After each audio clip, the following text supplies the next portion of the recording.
Hello and good morning, everyone. Welcome to the Place to Be Reviews Live. I am Etep right here with you.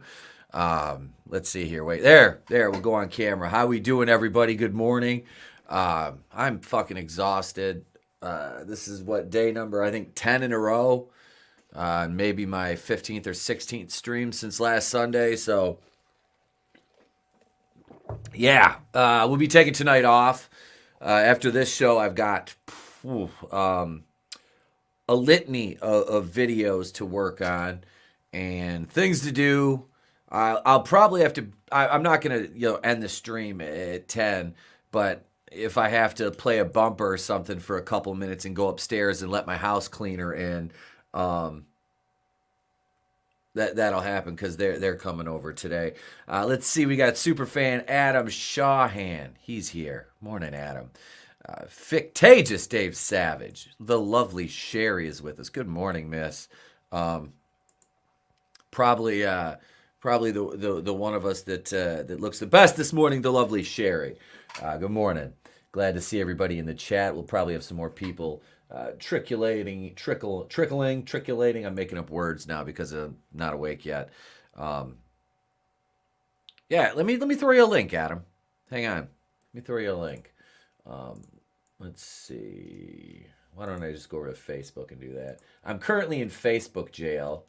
I'll just throw it in our group chat, Adam. Yeah, I got thrown in Facebook jail. I've been trying, though. Like, I thought I was losing my touch. And these bastards, like, finally got me. There you go. There's a link in the group chat. So, yeah. They finally got me and locked me up, for another 30 days. It was well worth it. It was well worth it. That light in the back of the room's obnoxious, isn't it? It's bothering me. I need to get some lights for these shelves. The lamp is back here basically for when we're back playing video games. But yeah, there, turn that off. That's better. I know you can't really see much back there now, but you can, but yeah. So I'll probably have the green screen set back up in here tomorrow night. I take it out every now and then because I like to show off the toys and stuff behind me. So it's like I don't have this big spacious fucking office here for no reason. But yeah, I do have to share something, and I just saw this on Twitter. And this really made me smile and just gives me all the hope in the world for humanity.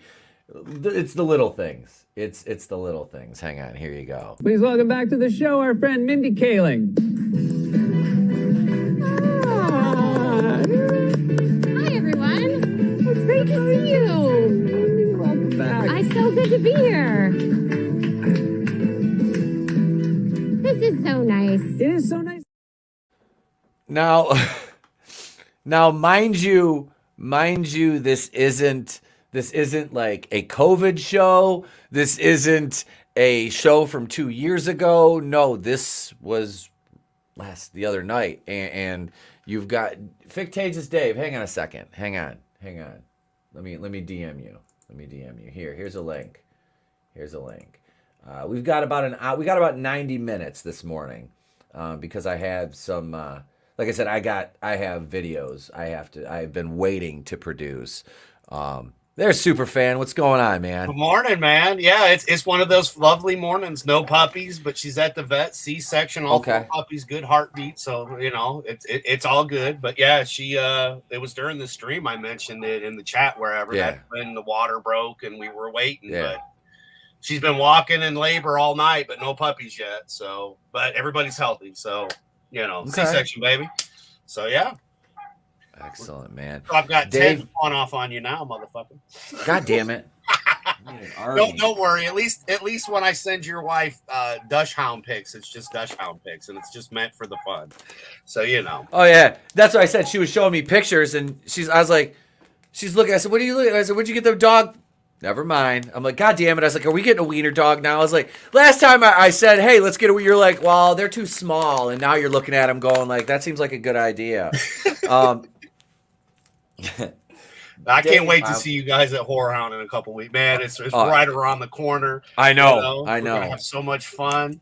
I'll get to actually hang out with the missus too, because last time when I came up and saw you, I mean, she was working, so that was when she was working from home. So I only really got about 20 minutes before I had to dip out. But yeah, man, it's one of those. It's like, hell yeah, I always look forward to being able to hang out. I mean, I drove to Oklahoma just to go spend time with Deranged Lunatic. He was cool enough to let me crash with him, and I've known Gary for longer than you. So no offense, but I've known him a bit longer. But yeah, I mean, that was the thing that was missing for me though. Like when you and I met, it definitely improved my life because of all the people that we've come together to get to meet and all the stuff we've all got to do. And speaking with Tony was one of them. When I was like, well, who do I hang out with? He's like, well, you're with us all the time now. And I'm like, no. But in my real life, who do I hang out with? He's like, well, the dogs. And I'm like, see, you guys know me. You get my sense of humor. And it's, it's like the only wiener pics your wife gets from me are from my dogs, of my dog. So, but it's always meant for fun. Because it's like, oh, we had puppies. And she's like, oh, puppies? And here you go. Here's the puppies, But it's always meant with fun. But yeah, I mean, it was one of those, as I've talked to you, behind stage, and what you do and don't remember doesn't matter. You're a good friend, and I'm just like you. But I think the point in time when we met each other, it was really the way it played out. If you think about it, it's kind of funny how it worked. You were kind of down and sad. We got some Biden bucks. I got you a pretty cool necklace to cheer you up just because through here felt something. And then the fucking ordeal of having to, it's going to cost just as much to mail it.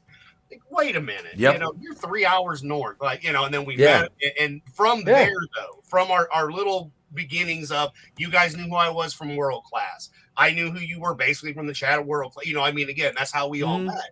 But then to take it to that next level, have those people, you, Draven, Deranged Lunatic, the people that are actually friends. And then when you do have that moment of meeting, like I said, for us, we met on Creepy Little Book, thanks to DJD Show, Adorable the Horrible, again, all from World Class. It's all Jeff Hicks' fault, by the way.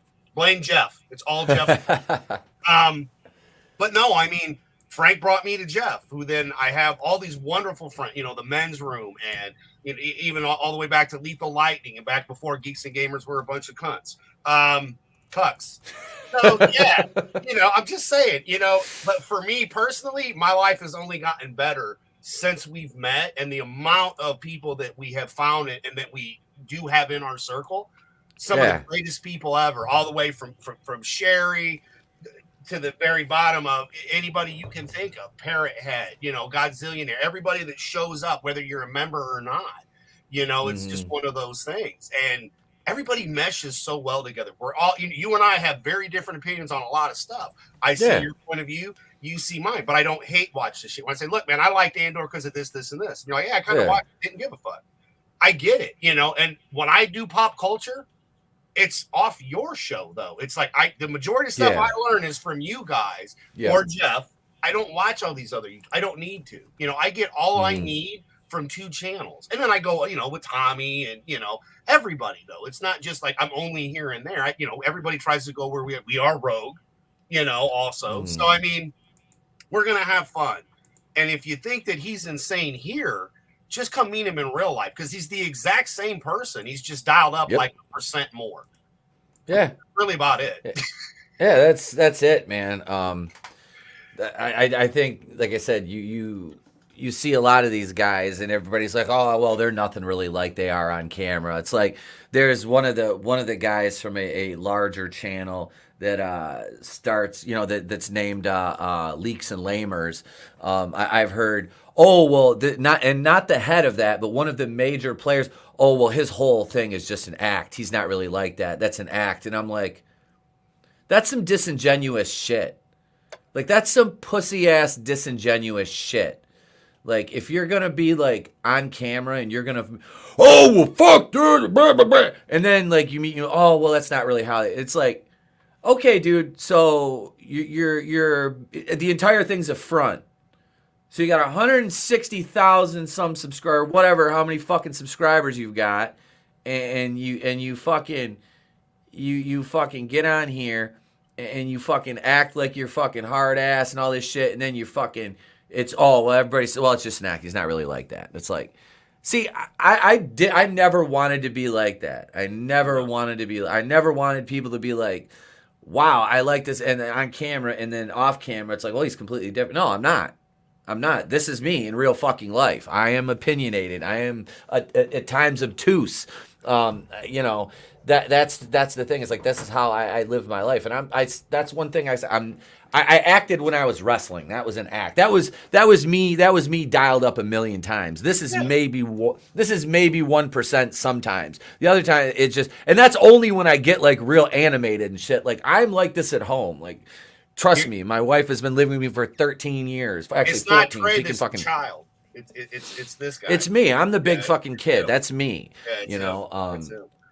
But you're like I am. We're animated when we talk. When we're telling stories, we move. I mean, it's just, and again, it's okay as a performer, especially heel, one of my favorite kind of performers. You know, that's the thing.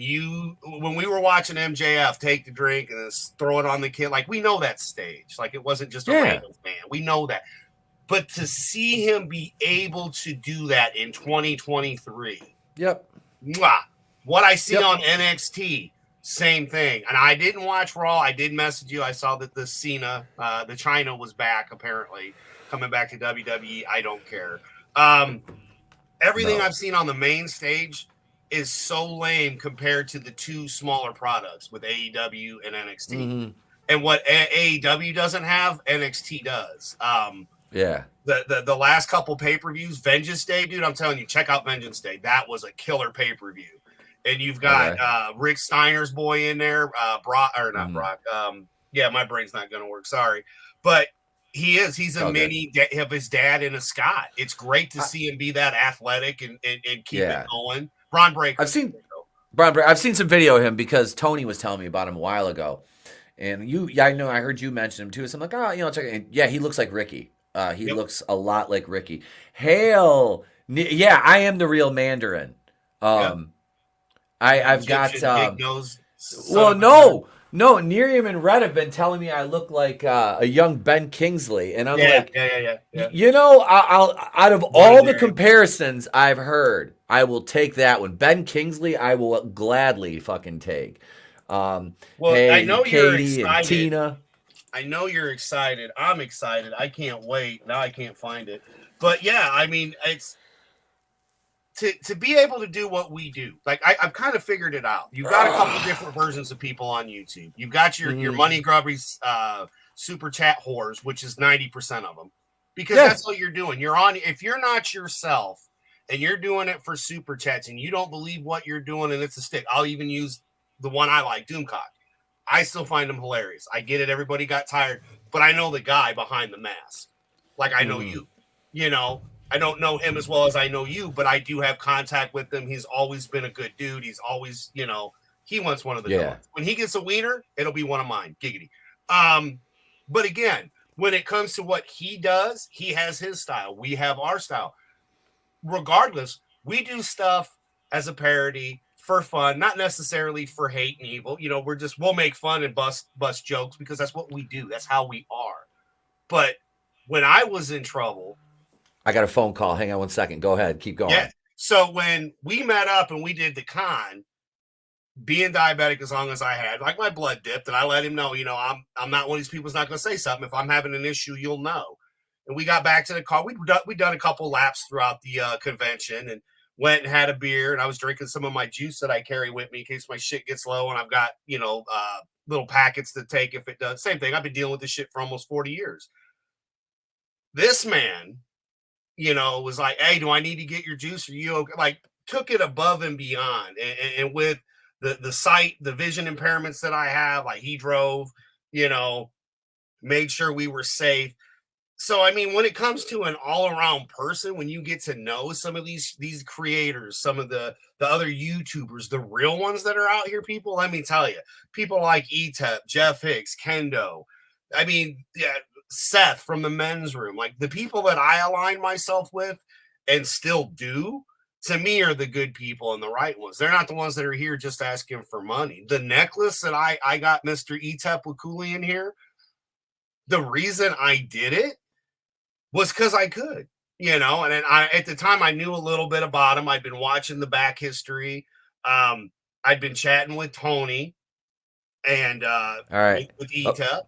But yeah, I'm back. real people. That's who I align myself with, not these money chasing people on YouTube. And that's great if that's your thing, but it's just not for us. We got a guest right now from across the pond. What's up, Dave? Hey, Dave. Welcome. Oh, he froze. Yeah, he's on a phone. He froze. Stream. Yeah, there he is. What's going on, man? Yeah, it's all right. I'm not on the phone. I'm looking for reception. No. I'm looking for reception. I've got nothing. It's all good, brother. Welcome. Oh no! It's the red ring of death. It is. It's like the Xbox back in the day. It's like he wanted to come on. He wanted to come on and talk about Ninja Turtles, and the reception. Yeah. The reception was like, smell shame. And then there, wait, here he is, right here. There, we'll take the other one off. I'm at work and I'm just trying to find some reception. It's bad internet. It's all good. It's all good, brother. It's all right. Yeah. No problem, man. Welcome. It sounds all electronic.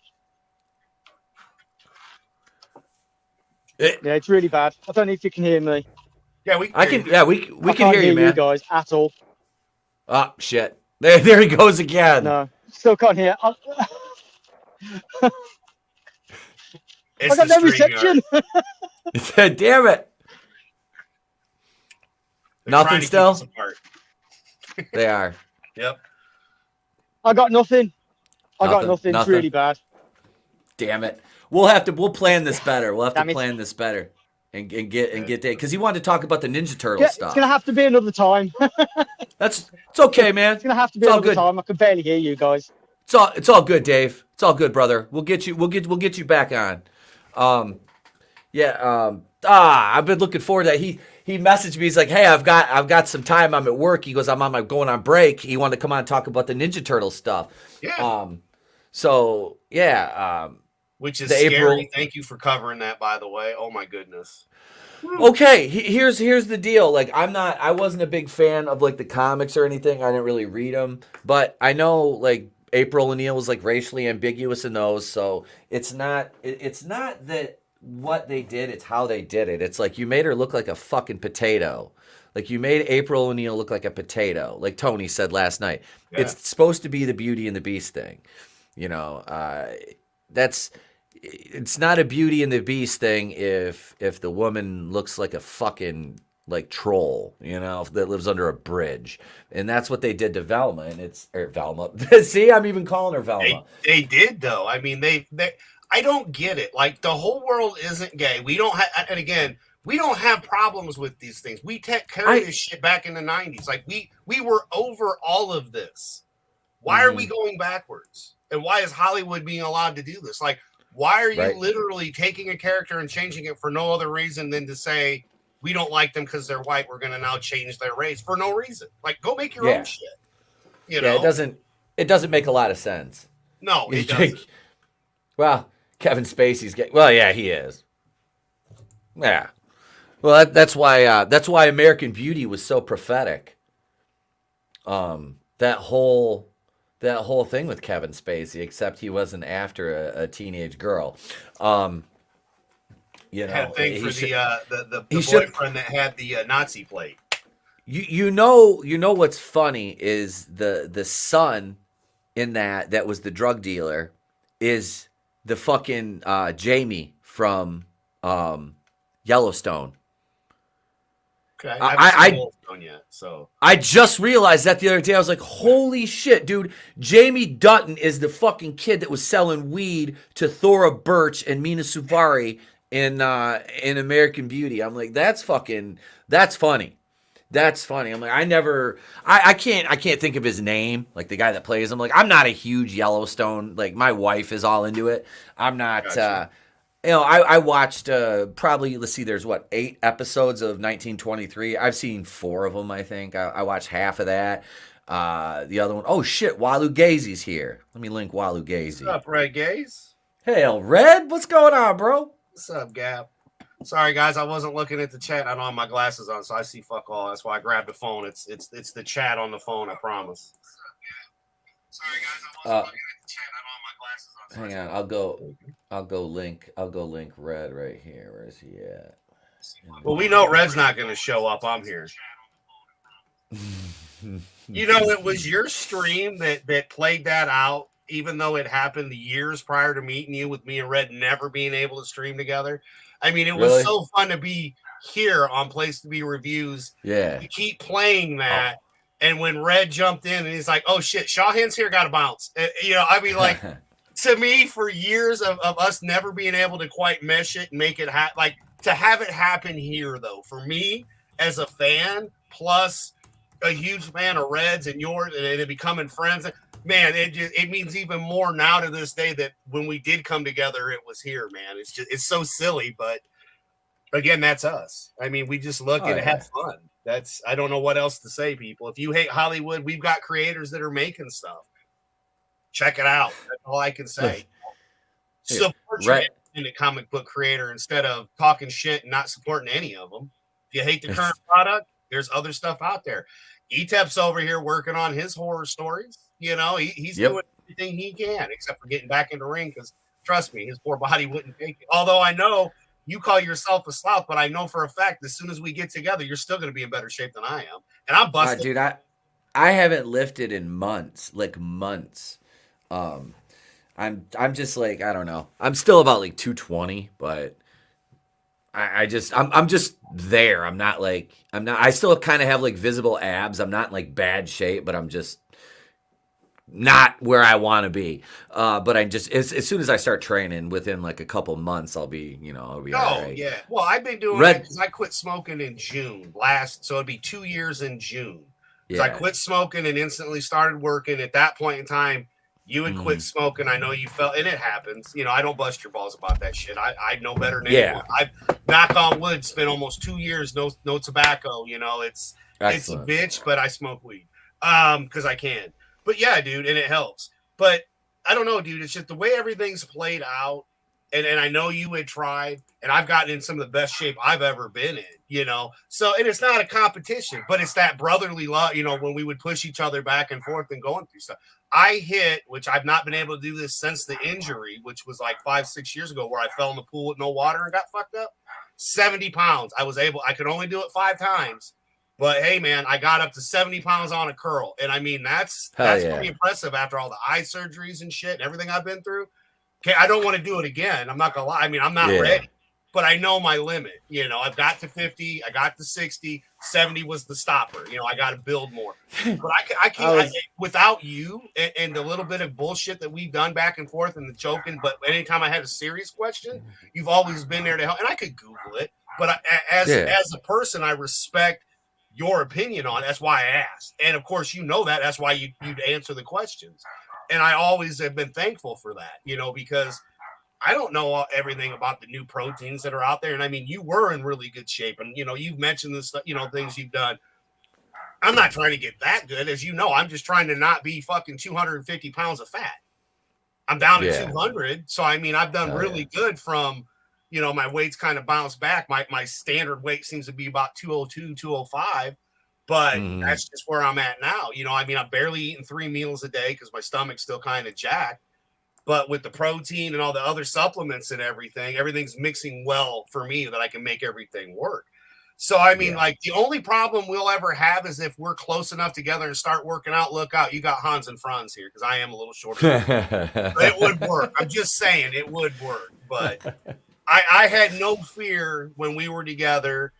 And especially when it was you, me, and Brandon, Mr. Phoenix Animation together, there wasn't nobody going to stop the 3 of us at that con. I'm sorry. I didn't see any threat other than the 3 of us. And I was right to follow Creed, for fuck's sake. So that was fucking hilarious, too, because me and Brandon were looking at each other, and he's like, Pete? I'm like, Phoenix?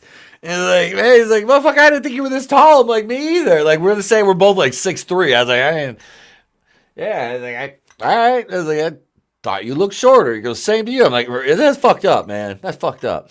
Have you met Justin Proper yet? No. You're going No. to. And trust me, that'll be the shocker because he's about. Well, you haven't met Draven yet either. Shit, that's right. Those two are like 5'8". Justin, I picture being real fucking small. Like I picture him being kind of 5'8". small Good and like dude. just Same with Draven, a man. little, kind of like a little, like a smaller guy. Like he just kind of nothing against him, but that's just what I like seeing him on camera. Like it's like me. I guess I'm deceptively tall. Like considering everyone sees me sitting at a fucking desk all the time. What's up, Pope Metallicus? Hail, brother. Welcome, my man. Sorry I couldn't make your show the other night, man. I know they were watching. We watched, they were going to watch Full Metal Jacket. And I was like, fuck, we were talking about that in Soldier Spirit show because I love that movie. That is like my dad's favorite Vietnam movie. But we were watching wrestling the other night. I couldn't miss that Iron Man match. I'm glad that it was as good as it was. I mean, yeah, as we've said, like I kind of felt it was early for an Iron Man match, especially with, Daniel Bella. But, I didn't really have as much fear that he couldn't pull it off because I mean, come on, Flair did hour-long matches every night, for the longest time. So I knew MJF could do it. It was whether or not the two of them could do it, and I think they did above and beyond what I was expecting. To be honest, I think it was way better than what I thought we were going to get. Like I know we all kind of were like, well, we'll see, and can he go the full hour? Look, I know those guys can go for a full hour. Sure, no problem, giggity. fucking lovely Sherry just sent me this. Nice. When everyone at the dinner party asked why the room smells like a warm turtle tank filled with hot dog water mixed with helicopter smoke. So you check and sure enough, it's Yagesh. Yes. Oh my God. What? Oh. Just.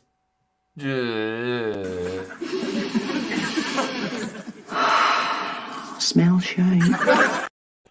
Oof. God damn. That's fucking.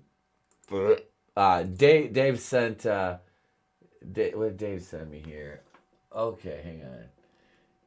He says he sent me a DM to show his creativity is better than Seth Rogen's team. Hang on, let me share this image here. I love all the people that send us memes, dude. I love it. Right? Let's see. It's easier to see on this my other monitor over here. This is better art than what's in the fucking cartoon. Yeah. I was disappointed with the art, and I didn't like the voices either. I was just like, what is this crap? Yeah, the voices sound really fucking weird. Yeah. Hell, Zachariah, what's going on? What's going on? And the whole, like, I didn't read The Last Ronin. I knew about it because Seth from the men's room was all about that stuff. And I mean, again, my youngest brother was a big Teenage Mutant Ninja Turtle fan. I remember taking him to the movies and going to the gas station and buying the 25-cent pack of cards, trying to get the whole damn collection, and stuff like that. So I wasn't really, I remember the cartoons and the first couple of movies were awesome, but that's kind of where I fell off. It never really continued for me. Transformers, sure. G.I. Joe, sure. But Turtles, I was, it just wasn't my cup of tea. Not that there's anything wrong with the Turtles. It's just I was older by then. I was on to more things like females at that point, so being a few years older than you. But I mean, it's just sad to see everything they've destroyed. And at the end of the day, I just don't get it because in 2023, after the generations that we are and what we started with, I expected to be in a way better place than we are, not where we're at. And there's no logic in it other than when the uppity Mr. Bright, Druish Princess Chris Fisk, points out things that I've thought, and I always love it, because he just comes out and says it. And, we got to kind of be careful because they'll go after us, but with him, we'll just throw him on camera. You got to stop Asian hate. He's Druish. We've got it between the two of you. Like I meant to comment, I'm not overly religious anyway. I don't understand the hate for Jewish people just for being Jews. I find Chris hilarious. I find you hilarious. Like, so to me, when we rib each other, or, it's all about the yous, meaning Jews, it's always meant with laughter, but there's no hate there. It's because the fucking whole, the Jewish people run the whole media and all that shit, and we do. So you better start fucking. No, I'm just. But no, it's just it is it's fun because it's all right now for leftists to dislike a certain, if you have any conservative leanings in your Jew, then it's okay to hate on them. But if it's a leftist Jew, they're like, how dare you? That's basically what it amounts to. And real quick before we jump into an article or another topic, man, I just have to say, and I'm going to say this very delicately, all of that footage that Tucker Carlson has access to that he showed so far, with the shaman walking through during insurrection on January 6th, Capitol Police, any police officer, if you are a threat, they are not going to be escorting you around and talking to you and trying to open doors for you. This entire narrative is a fucking lie, and that's all I'm gonna say about it. And we do have. I want to show this commercial. Gap sent us. Gap sent us. I thought Vince McMahon retired. I didn't realize he was running the world. I'm just saying. Oh. Absolutely. He had to do something after he lost control of WWE. People need to get back to being able to take a fucking joke, right? Yeah, exactly. They do. They absolutely do, Red. Fictitious Dave says it literally took 5 minutes to come up with that while I'm at work, right? And it's better than fucking what they can do with professional artists and animators. Dude, I've got Sunsworn, Wings of Vengeance. I've got them back there on the shelf with my indie books, and I just backed Bonds 2, The Cursed Child. I backed that, and I ordered another copy of Bonds, The Drive, because I'm going to give it to my father-in-law for Christmas this year. He is a huge comic fan, and I show him all the indie books I get, because he's like, hey, look at this old Marvel book I picked up, which the ones he gets are good because they're from the 80s and shit. And I'm like, okay, yeah, check this out. And he's like, holy fuck, who did that? I'm like, a friend of mine. He's like, really? I'm like, yeah. Nice. Yeah, I never thought I would have a friendship with Mr. Tartamello or Mr. Fit. Obviously from the shows and then seeing the books and everything. And of course, that's not why I backed the books. As a matter of fact, I think I held out giggity longer than anybody. Because when I bought all. You know how I roll. Yeah. Oh, yeah. How a collector is. If it's good. And I asked you questions many times, and you always answered them. And again, that did help for that. But just getting to know Vinny himself, like if you come to this as I did, because y'all see me on screen. But hang on, Adam. A lot more than I don't mean to cut you off. I got to run upstairs real quick. I think my house cleaner's here. Just take over for me. I'll be right back. So yeah, man. Like when it comes to these I never expected to actually be able to become friends with these guys, like in the chat, just like you guys. I was in the chat just typing away, getting to know everybody as we do, and then getting to stream with them, and then when you do get to that level that a lot of us have done on here and become actual friends. I'll be 48 this year. I wasn't really looking for friends. I thought that part of my life was over, as Tony had mentioned, and then here we all are. We talk every day. All of us do, through messengers and stuff. That's the good side of the internet. But yeah, it's just nice to have that and to be able to, see these creators, Mr. Jeff Hicks from World Class Bullshitters, Vinnie Tartamello from Vinnieart, Chris Fisk from Infinitale Chronicles, to take those guys. And then now you're doing your book. And I'm not going to say you wouldn't, but I think you're more wanting to do it because you've got the backing of these creators to ask the questions you can ask, like Nick, Utam, even. Oh yeah, absolutely. So it is. If you do, it's on you to do what you're going to do with this. But when you're like we are and not money grubbing whores looking for super chats, putting on a show, when it's us telling you how it is, we're just the guys that are here to tell you how it is. That's it. Yep. You make your own decisions. And that's why I bonded with Mr. Hicks so well. It was, we're going to watch the movie, tell you what we think. You go do what you're going to do, but you have been warned. We're giving you that was 110% the way to go. Not, well, I'm going to watch it now so you don't have to, when the people that are watching your show are watching the shit anyway, so you're not doing them no favors. And that's where YouTube became less fun from 2016 to you know, where we started making our own stuff because we were tired of not seeing it, to the exact bizarro land of what it is now. Exactly. I wanna share something here real quick because But don't be Dave, scared. Reach out to people on social media. And if you get a chance to meet your heroes, I say fuck it, do it. I did miss out on Lou, but we had puppies on the way, and there is a lot of viruses out there besides the one they released on us. So, you know, there are still colds out in the world. Ask Etep. He gets sick all the time. yeah, because I work at a school around a bunch of fleshy fucking germ traps. Yeah, Is man. this true over there, Dave? When you live in England, ask your friend to go out for a meal. It's too dangerous with all the sand people around. Is that is that true? Because I thought it was like here where I live, it's like Dearborn is like that's like little Baghdad down Minnesota there. for us, dude, is the state with all of them. You know, Muslim Mountain. That's Ethiopia. There's a shit of Somalians and everything there. Gays. Yeah, I do have a house. It wasn't her. It's next 2 houses down. They're doing something. They're moving shit. They're remodeling. So the dog was fucking going nuts. So I run upstairs, and there she's barking 2 houses down. The house next door is for sale because the guy moved out. Then he just died. I found out. He was 88 years old, you know. And surprisingly, he made it like 4 years after his wife passed away, and they were married for like 60 years. And he made it like 3 or 4 years after she died. Normally, couples together that long, one of them goes. You know, it's kind Another of one. Yeah. yeah. They don't really have much to do. Your I have dad's a prime example. It came out of his own mouth. Yep. I'm sorry, I'm not going to repeat what you said. That's your story, but I mean, you said it on air. What your dad said, Yep. and he said it backstage. Yeah. So, but I'm just saying, Yep. like your old man, like I got nothing but respect for Yeah. you know when he said what he said, the way he said that, I'm like, this bump, hell yeah, I'm with you, Yep. Papa Wakulia. Hail, Frankie, what's going on? I have a house cleaner. It's called the vacuum cleaner. Hello.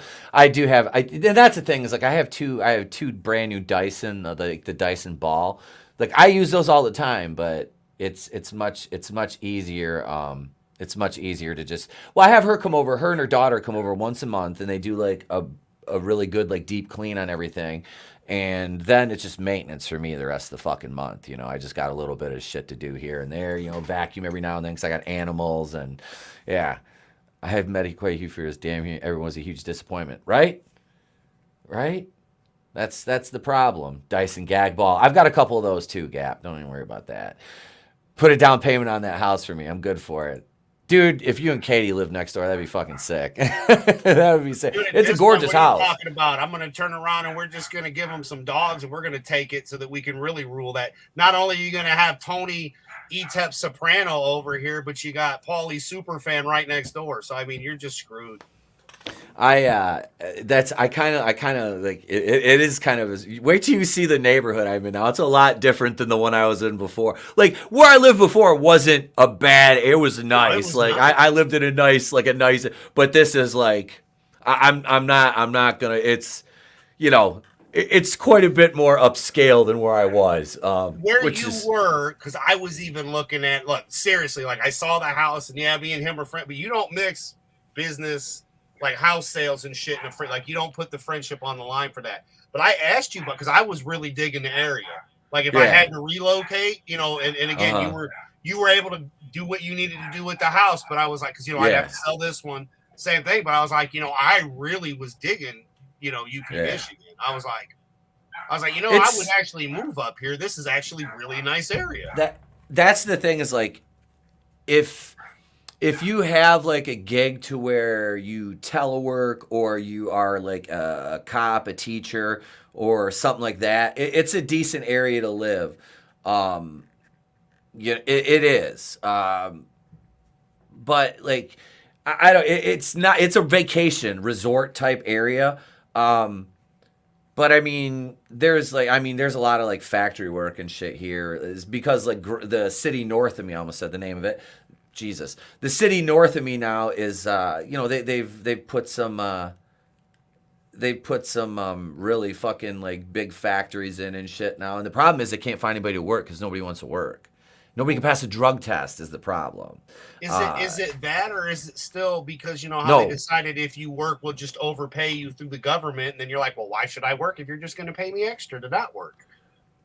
Yeah. Who the fuck is calling me? This That is the teacher I subbed for yesterday. I'm not fucking answering. It is funny because in Michigan, well, I mean, I guess weed, but because weed is decriminalized. But if it's that, then that's kind of pathetic. But if it's the other drugs, well, then I can kind of understand that too, depending on what direction you go in from where we're discussing. Again, not doxing. And by the way, Red, the next time you come to the States, it doesn't matter where you are. Back. No problem. I'm grabbing the Druish Princess here. I might even go swing over and pick up the Vampire Draven. Maybe depending on where you are, we can kidnap Tony, but we're all going to come and see you depending on where you are and if you've got time. I'm going to kidnap them all, and I'll bring Frank too. Yeah. So that's how that's going to go. But yeah, man, I'm glad that you're having a good time, and we do miss you, Red. And then, yeah, Gap, thank you for always throwing the links and everything in there. But yeah, I say go for it, man. If you get a chance to meet some of the YouTubers that you like or anybody at a con, go for it. I know, again, I'm going to get to go see this goofy fella. He gets to see me. We're going to have Draven. Justin Proper's going to be there. Nick from Echo Base Network's going to be there. Sadly, none of the WCBS guys, but that's okay. Like Jeff was saying, man, I'm really sorry. It's like, dude, it's okay. We're carrying on the tradition, and we're going to go have fun, and we're going to go meet with people. And, after talking with Draven, then next year, maybe instead of Horror Hound, we can start doing wrestling conventions. Stuff that we love, makes sense to me, Dude, yeah, goddamn this dog. I ran upstairs again, and I hear her barking. The truck next door just left, but I'm like, she usually gets here around 10, and it's 9:59. Yep. But, dude, no, I'm looking forward to Horror Hound. I told the wife, I'm paying, I don't care how much it is, for a picture and a video with Doug Bradley, because Doug Bradley's getting up there in age, and I want a picture of him and I together and a video of him saying, "No tears. It's a waste of good suffering," for the channel. I really do. I don't care. I'll drop $100 or $200 on that if I have to. That's kind of the point of the conventions, though. It is. Like I said, I mean, a lot of time, as long as you're okay. So, like, I'm supposed to for Uncle Gary, his list was to tell Christy Swanson to hold my junk. So I'm just going to fucking take a little yellow sticky note that says my junk. And then I'm going to be like, I need to put my junk in your hand. And then hopefully she'll do it and take a picture of it. Cause that's how immature I am. That's like one of my goals when I'm there, because again, the original Buffy, man, come on, just say it. And then Bruce Campbell's going to be there. Now I did notice, the Karate Kid had to cancel, and a couple other people. I can't remember who because it's early and I didn't reread it. But so some of the Cobra Kai cast isn't going to be there. I don't know if all of them or if it was just one or two, but there were a few people that had to dip out, which kind of sucks. But Bruce Campbell's going to be there. I mean, there was a lot of people that were going to be there. I still don't see any wrestlers, though, last I checked. Which would be a first, because there's always somebody there from wrestling. I met the Godfather with World Class there a couple years ago. Draven got to meet Moxley and, oh, crap, one of the girls. Can't remember which one. The one that had the nose job recently that just turned heel. Boy, yeah, I can't remember. Now I need those guys. But, yeah, that's been where we've got to meet some. I met Diamond Dallas Page at the very first one I went to when I met Jeff in 2018. And then, yeah, that had kind of been the yearly thing. We would all meet up. And it's been something a lot of us YouTubers have talked about, is trying to hit some conventions that everybody can go to and meet some of the people that are, in the streams, in the chats and stuff, talking, that want to meet us and come hang out. Because we are your average person. I mean, we work and do stuff, and we do this for fun with our friends. I'm blessed in the aspect that Mr. Wakulian here does all this entertainment for us and drives himself crazy on a hour show, spending 20 hours doing videos for us. So like I said, the blooper reels, man, I mean, he could have a second, third, fourth channel of just blooper reels of Mr. Wakulian and all of his mistakes. But it's always entertaining to see what he does and what he's got going on. So, and again, for all of you that in the chat, everybody that's found the channel, getting to get to know you guys, it's been great. It's always fun here. And when he says place to be reviews, he's not wrong, because we review everything, and this is the place to be. So yeah, I dig it, man. Like I said, I've been really blessed when it comes to this guy here. I go out of my way sometimes and people don't get it, but you do, and you appreciate it though. You know, I'm not doing it not doing it to be on here with you right now. None of the shit I do. I could not be a member and not show up and still ask for a link and get it. I mean, that's not the point, but you know, when you go against something, when you believe in something, like, hey, you know, hang on, let me solo you, Natty, get down. Jesus, it's that light too. It just doesn't help. There you go. But when you believe in something like I do, and I mean that's just it. Yeah, that's New Wakulian Order all the way around. That's etched. That's not a sticker. That's the real deal. Oh shit. So the thing is, you already know I'm an artist. You know some of the stuff I've done. You've seen the cards and the things I do, and a lot of people would think it's retarded, but I have fun doing what I do. Same with this. So when we're together, yeah, you're going to meet me like this, but we're also going to be, I don't know anybody from there, so that's a fake call. Yeah, I'm going to have a wrestling belt. No, I'm not a wrestler. You know, I know that. But when it comes to the New Wakulian Order, like, I'm going to represent. You know, the only person that I have a membership to, I have one. And it's because I am the first ever Harvey Wakulian producer tier. Yes. And I could leave at any time, and it wouldn't change. I would always still be like Pat Patterson, the first IC champion. But I also believe in myself, and I will put money into what I believe. So for me, and this is not being a hypocrite, you're the only one I have a membership with, not because I'm on here with you, but because I believe in what you're doing. And if I'm on here doing stuff and I'm on here promoting it, to me, it doesn't make sense if I won't even put my money behind it. Not that you've ever asked either, by the way. That's never, ever, you know, and I'm just being honest here. Never once. Dude's fine. You know, this, when he gets stuff for this, it's for this. It's not to pay his bills or to buy food or the puppies. Nah, man. It literally goes back into the channel. So my camera hand here that thinks she needs to be on Daddy's lap during a stream. Yeah, of course. She's a big old baby, though. Oh, she is. Oh, I'm so proud. We got her teeth done the other day.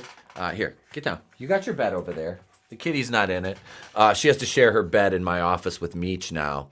So she's not impressed by that. But no, we had to go take her to the vet and have her teeth cleaned because they're like, she has bad teeth. I'm like, what now? She's 3. So they did like a deep clean. They had to put her down. Under. They had to anesthetic and, you know, put her down, put her to sleep for a little bit. And she got her teeth cleaned, no periodontal disease. So we just have to brush her teeth, which she's really good with. Like, I can just grab her fucking by the jaw and open her mouth, and she's just like, "Are you done?" She doesn't care. So no, but they told me like she gained like 2 pounds. She was like 27 pounds, and I'm like, okay. So I cut her food down, and she's back down to like 25.4. I'm like, that's where you belong, right there. They said that's like her ideal weight. Nice. So yeah, but yeah. So she's I know, you're so pretty. I know. It's the Etep gives her treats, Mama gives her treats, and Trey's just like, here you go. You can have a bag of Doritos. I had to tell him, I was like, stop feeding her because she begs. She walks to the table and she sits there and she'll stare at you, and then she does that. Yeah. And you look at her and she's like, food? And we're like, no, you don't get any food. Yeah. Like yours, you get it in your bowl. You get a quarter of a cup in the morning. You get a quarter of a cup at night. I suggest you spread it out during the day, honey. But you know, I don't. And then it's hard to walk her at this time of year because it's so freaking icy out. You know, like it wasn't. You know, like today it's fucking gonna be beautiful. You know, so it's not snowing or anything. So I'll get her out tonight. You know, take her for a walk because I'm not doing anything tonight. I'm not doing any streams or anything. You know, I kind of feel bad. I haven't been on Drew's in a while, but he said he was done doing the Tuesday show because he was moving, and then the next week he's right back to doing it again. And I'm like, well, I've been taking Tuesday nights and kind of just hanging out with the wife or fucking going to bed early, catching up on my sleep on Tuesday nights. Like literally, I'll put the kid to bed at 7. He's out by 7:30. My ass is in bed at 8 o'clock. Like I'm done. Like I've taken 3 shots of melatonin. Earbuds are in. Sleep mask is on. I'm fucking hit. Like it's over. No, you can stay here. They're up there cleaning, baby. You can stay here. The only thing that would be funny is if your wife ever decided to release all the shit you say in your sleep. Oh my God. Because if you think I'm joking, I'm not. You do skits in your sleep. Oh, I know. I mean, it was funny. And again, I do respect you because I did not record it. Now, I'll talk shit about it on air with you, but I didn't record it. I didn't do anything like that. I probably should have just for us to laugh at, but you already know it. But if you're the amount that she could write of what you, and it wouldn't matter. Because if she just takes sentences from here, there, and everywhere and puts it together like ad libs and stuff, it would probably be gold. It'd be better than anything Hollywood's came out with for sure. Mm-hmm. But your wife is the keeper of all the good stories, I'm sure. And again, like I said, I can't wait to get to actually spend a little bit of time with her, you know, when we're all together and have some fun, man. And it's because we might be adults, but we're still kids. That's the problem. We're kid adults. So when we get the chance to all get together and have fun, we're as bad as a bunch of teenagers, and we're in our 40s. Mm-hmm. So that's what it is. That's our generation, the Peter Pan, if you will, the real Peter Pan that doesn't grow up anyway. Yep. You know, I can't believe that, you know, when I look at myself now, you know, I mean, yeah, I've got the beard and I've let the hair go just because I can. But it's like, I still, you know, it's like, wow, I am getting older. And, you know, it's like you always have that internal look at yourself. And like, I've always just been a kid, you know, I just never had been married twice and, you know, kids and other people's kids and all this, you know, I've had a pretty decent life though. And it wasn't until I looked back on some of it, was sharing a lot of it with you guys that, you know, I started thinking more and more about it. It's like, I actually have, you know, for a lower middle class family and where my family's come and where I'm at with the kids and in the future that could be, man, I did my part. I actually have nothing to be, you know, sorry about. So in that aspect, like for the family lineage, I did my part, man. You know, three boys and one girl. You know, I've got 2 grandsons and a granddaughter. Yeah, I think, you know, I can say proudly I did my part to carry on, you know, family traditions. And I see you and what you do with Trey, and it just, you know, it warms my heart all the time. I tell you, you know, it's one of those things I love seeing it because I do miss my kids as kids, you know, and I've got the granddaughter here now. But like when I see you and Trey, it always gave me good memories of when, you know, working 3 jobs with that weekend you had off or that day you had off to spend with the kids. Yep. And tea parties. And Dad, I'm sorry I accidentally made you a cake in my easy bake oven. I still don't know how you accidentally do it. Those are my daughter's words. Wait, Fictitious Dave says, I'm a real life Peter Pan as I'm 40 and I still get ID'd for alcohol. Dude, when I stopped dyeing my beard like a couple months ago, I got ID'd.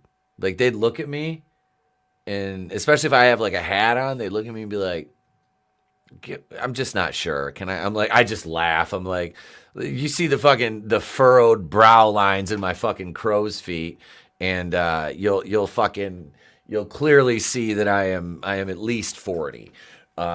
Definitely older than 21, though. I mean, even you've seen me. I mean, normally I've got the buzz cut, and I had the anvil goatee, but I've had it not. I've just had the little outline goatee and stuff. I usually but when I completely I look like I'm in my I will say early 30s when I have all the gray gone.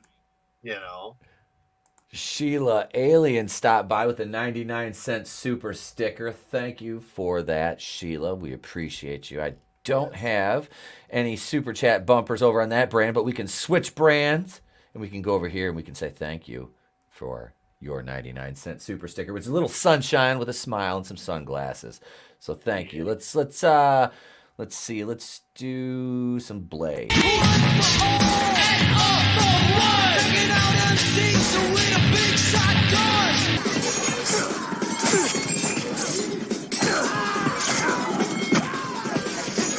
She's crafty. She gets around. She's crafty. She's always there. So thank you for that, Sheila. We appreciate you. Welcome. Good morning. Hope all is well with you. Yes. We're going to check out this commercial Gap dropped in here a little bit ago. I want to get to this, and he shared another video clip in the chat. この芸人好きめ集中力がアップすんだよ集中力可愛くね集中力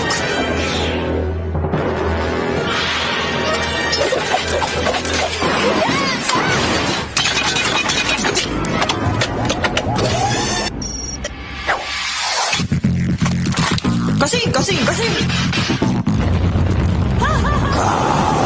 授業続けませんか？飲まなきゃ。牛乳に相談。 What? Need some long man. Dude, that fucking commercial was goddamn hilarious. That was killer. That long man one, that shit was great. Yeah, my dog decided to make an appearance, Sheila. She does that from time to time. And then here she is again. Come here. Come on, baby. Oh, yeah. She's like, no, I'm just gonna sit here, Dad. I'm just gonna sit here. What? Well, Look, see? she's got him trained, yo. She's yipping at me now because I might have bumped her foot with a chair when I rolled it. Sorry, honey. Sorry, honey. But let's see. We got one more. Oh God. Well, why not? It's a Walmart clip, right? These are always good. Let's go with a Walmart clip. This is again from Gap. Let's see. Here we go. Right here. This is farting near people at Walmart.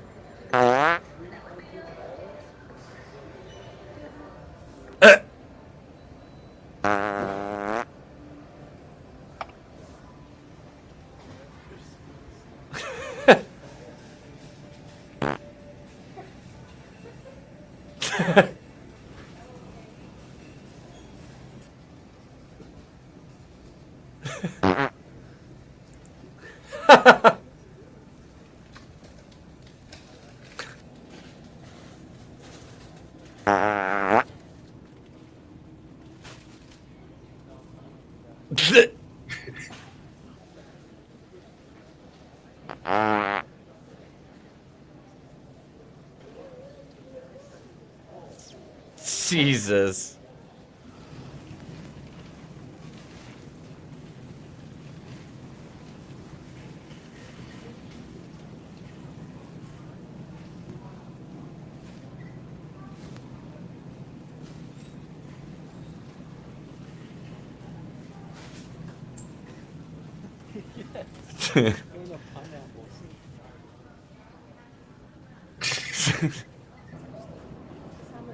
Back. Oh. Back.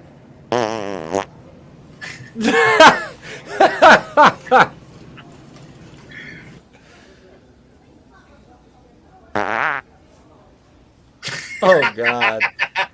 The old man's just like, you know how many times I've done that? He was probably ripping one at the same time. This motherfucker, look at him.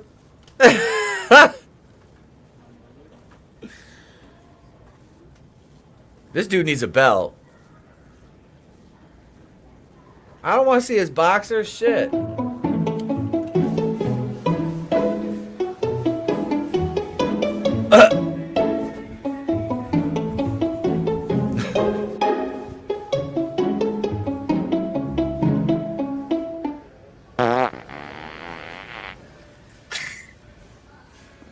And she only moves like a foot. The outfit. Look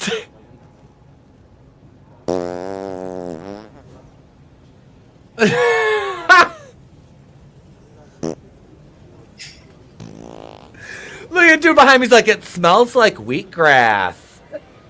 What up, Zacharot 315? Hail, brother. Hail. No, you're good.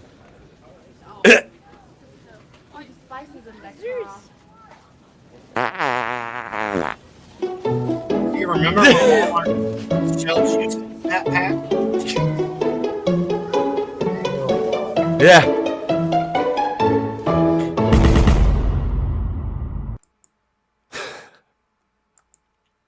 Oh my God, those are fucking great. And it's funny too because like I want to know where this Walmart is because the Walmart by my house, like the people aren't that clean usually. Dude, where were the people in their pajama pants running around? Yeah, yeah. Like, Those that's people how I look like they shower at least like semi daily. You know, it's like I go in there and it's like if I've been in there like and you know sometimes like I get up in the morning I got to take the kid to school. It's like I'll shower like when I get home. Oh, he's in California. All right, thanks. Must be away from San Francisco. Then the homeless people stay out of there. It's gotta be. But no, man, it's like just like ours is like just the Matthews and the Methanies in there, like pretty much like every other Walmart on earth, except for like Portland now. Portland has no Walmarts because the weirdos and the shoplifting have ruined that. They had to close the 2 Walmarts that were within Portland, which cost them hundreds of jobs. So hundreds of local Portland residents are now out of jobs because the shoplifting, the resistance to prosecute and stop, shoplifting is now, that's causing businesses to leave. So, I guess it's just like, fuck you. We don't care about your jobs. We need, these shoplifters need their product. It's like, well, that's not it's how the this bizarro works. world thing, Etep. That's the thing I don't get. Like, we used to have cause and consequences for your actions if you don't do proper, and now they reward you for not doing proper. I mean, like, look, if we could go to the store and get whatever we wanted and not have to pay for it, that's great. But then everybody should be able to do that. You can't just pick certain people to be allowed, and it's just ridiculous. Like, this isn't how the world's supposed to be. That's not how economics work either. Mm-hmm. Like I expect that if Disney was ran proper, they'd have done the same thing and been gone by now. Like, entertainment would be back where it should be and be actually entertaining. And then, well, we'd be screwed because you'd be out of a job. But you would still have some better content, to at least review that we all enjoy. Well, that's the thing. I'd be fine because I'll just I just keep reviewing this, go and lean more on the stuff I like with the new channel. And like, I'm writing a movie script. I'm not writing a fucking, I'm not an artist. I can write. That's my thing. So I'm just going to write I was like, fuck it. I'm just going to write a movie. Because of the lack of, we've got you doing that now. Yeah. And that's why I'm saying, like, I know you would be fine because look at how much more and above and beyond you went with the lack of what we all are missing, as an inspiration to do so. And that's what I mean. It's just funny to look like it pushed you. It pushed me. I started doing more YouTube stuff when I did, and then when I did take the break because of the same stuff every time you do something, they're yelling at it. It's like, where's what you're saying I did wrong? Oh, there's nothing? Then what? When you can't speak, it's like, I'm just going to bounce off and stop doing my thing. Because we were rocking it 7 days a week, dude. Like, seriously. Between Place to Be Reviews, Clown World Review, my channel. We had Vinny's doing his thing. Chris came on with everybody. But I mean, like, we had like almost 7 days a week, you would find all of us together somewhere, and it was fun. Don't get me wrong, but it is kind of nice to be able to take that back seat, and that's why I've always tried to intergage with the chat and let them know, look, I'm no different than the rest of you in the chat. You know what I did differently? I reached out to them. That's it. That's all I did. Other than that, you knew damn well you could go through Jeff to double check. Not that you had to, but no. Again, we all met each other in one chat at one point in time. Oh, yeah. That's how we all met, and here we are now. Talk every day with not necessarily this way or on the phone, but always through messengers. Every single one of us. Good morning.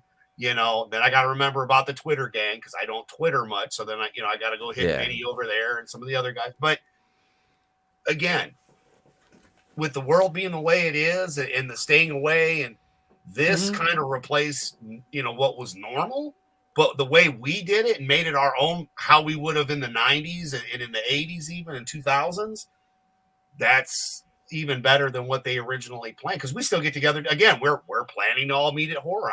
We're trying to bring people together, not separate. We want to add to your life, not take from it.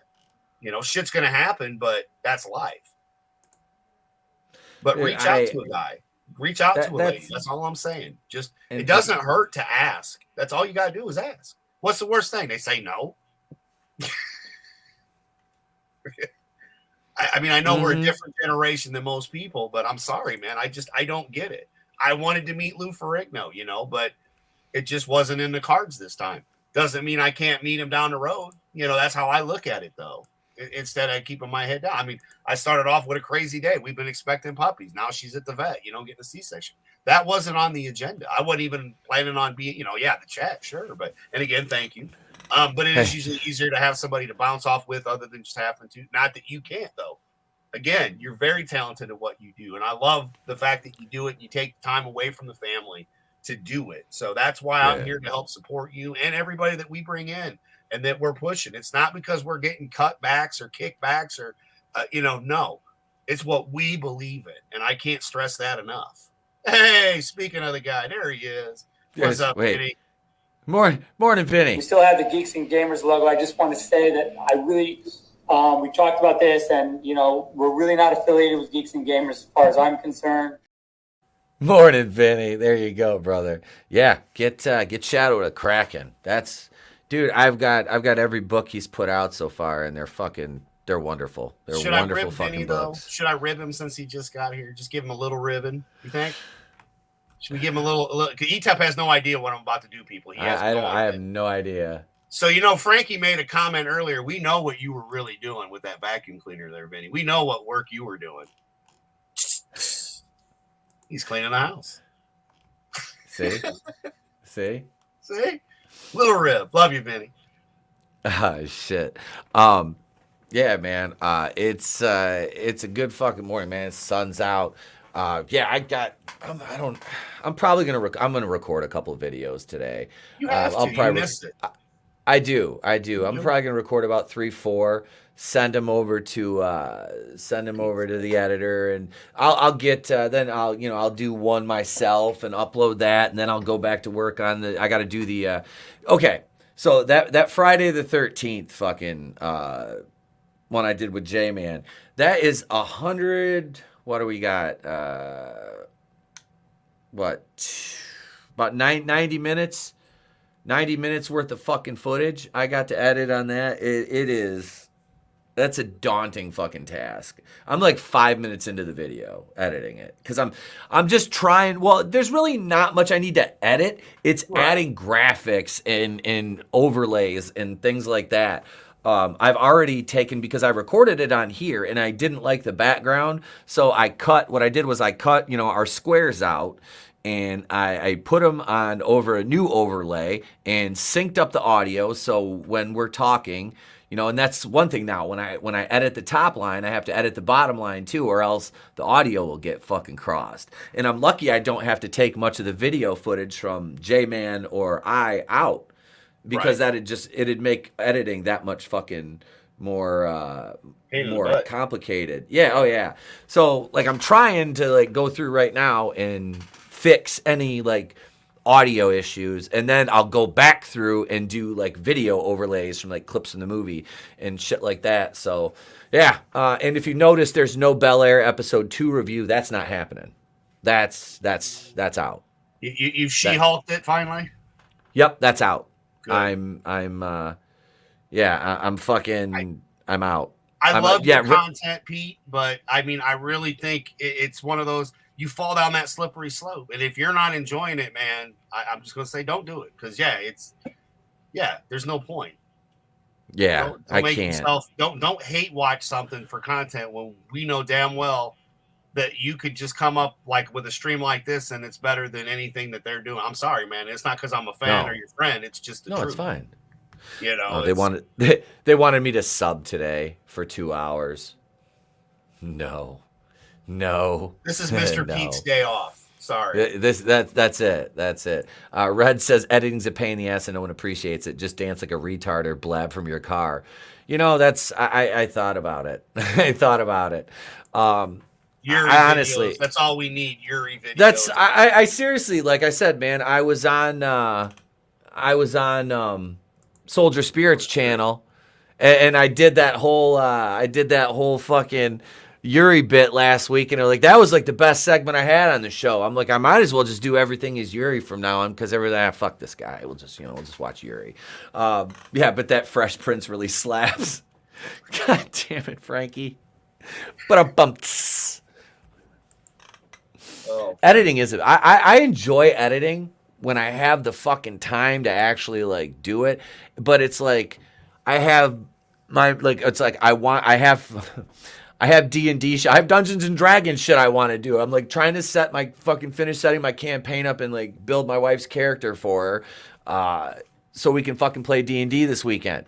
And then I have, which is funny because like one of her friends, like this other girl, girl, she's like, you know, my wife's age, she's like 40. We were bullshitting. They went out, hung out, and they had dinner last Saturday. She's like, yeah, I used to play D&D when I was a kid. I'm like, do you still know how? She's like, yeah. I'm like, you wanted to? She's like, fuck yeah. I'm like, all right. So she's like, so we've got like, it'll be fun. It'll be fun. We have like 4 of us. Yeah, you know, it's like I want to do that. You know, I got to work on the fucking script. I've got videos I got to do. Then outside of all this, it's like I have real world responsibilities. You know, I have parenting. I want to go visit my parents. You know, I have shit to do in my house. You know, I haven't even got to fucking call on shirts for. I'm probably not gonna have my shirts for Whorehound yet, unless I can. There's a place. There's one place I'm gonna call as soon as we're done here. I'm gonna call them and say, hey, look, how quick? You know, is there possible you can get this like in a 2.5 week turnaround? Even if I have to pay a little extra for like a dozen shirts, like just T-shirts right now.